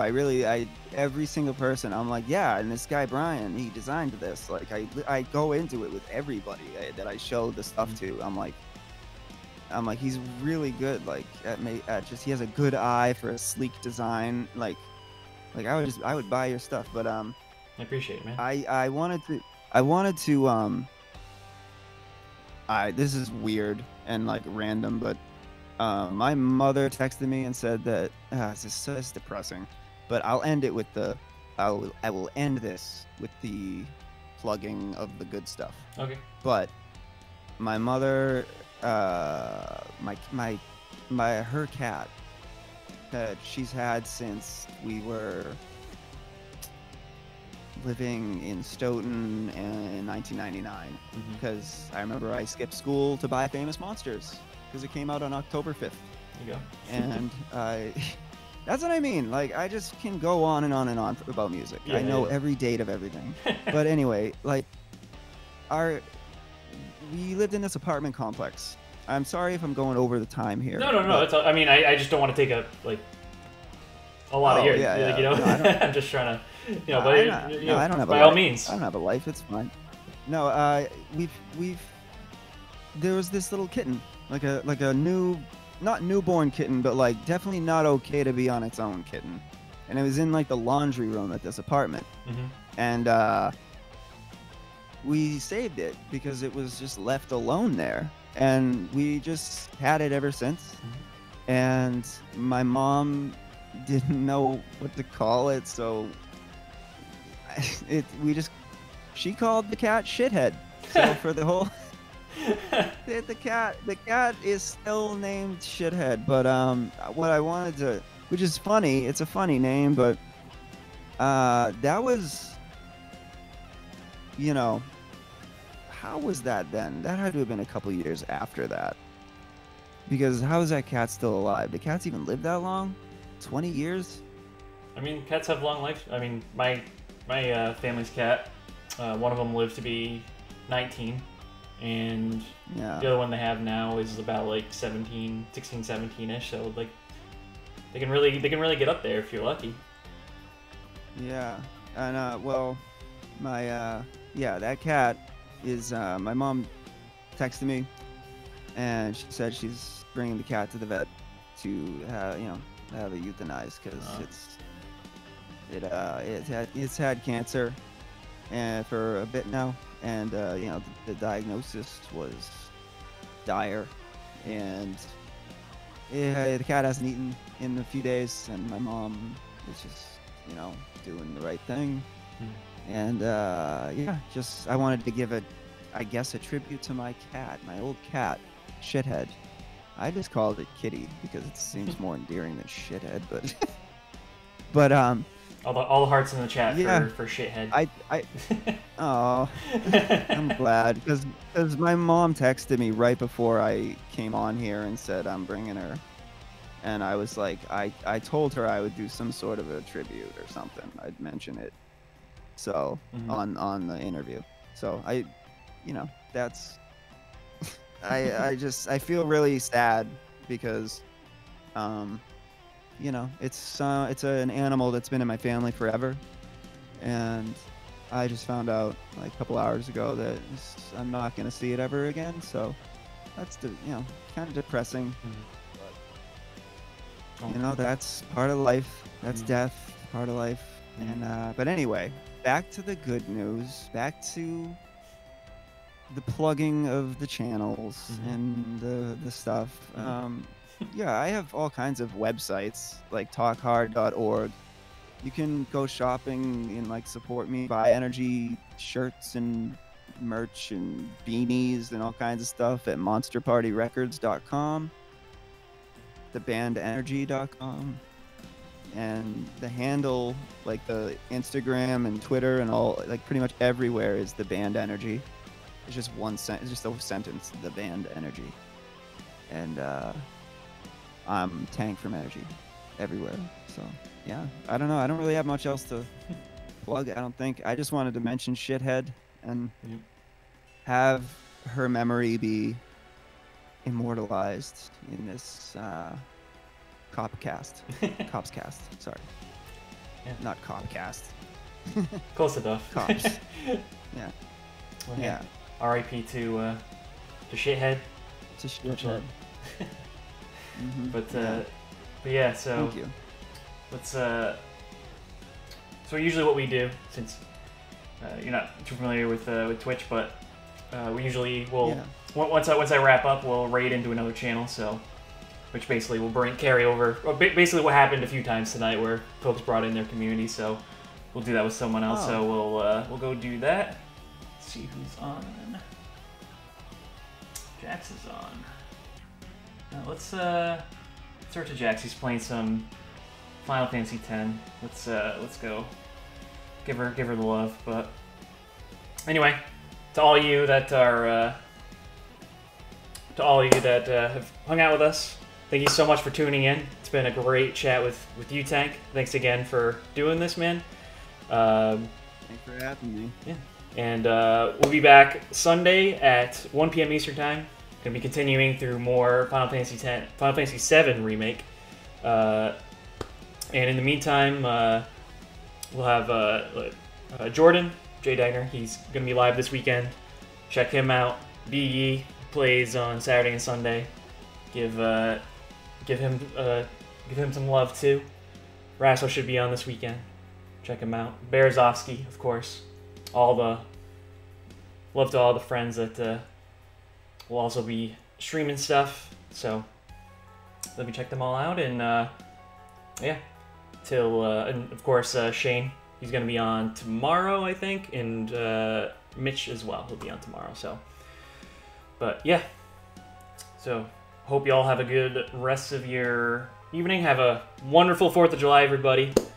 And yeah, till next time, have a good one. We'll see ya. Take care.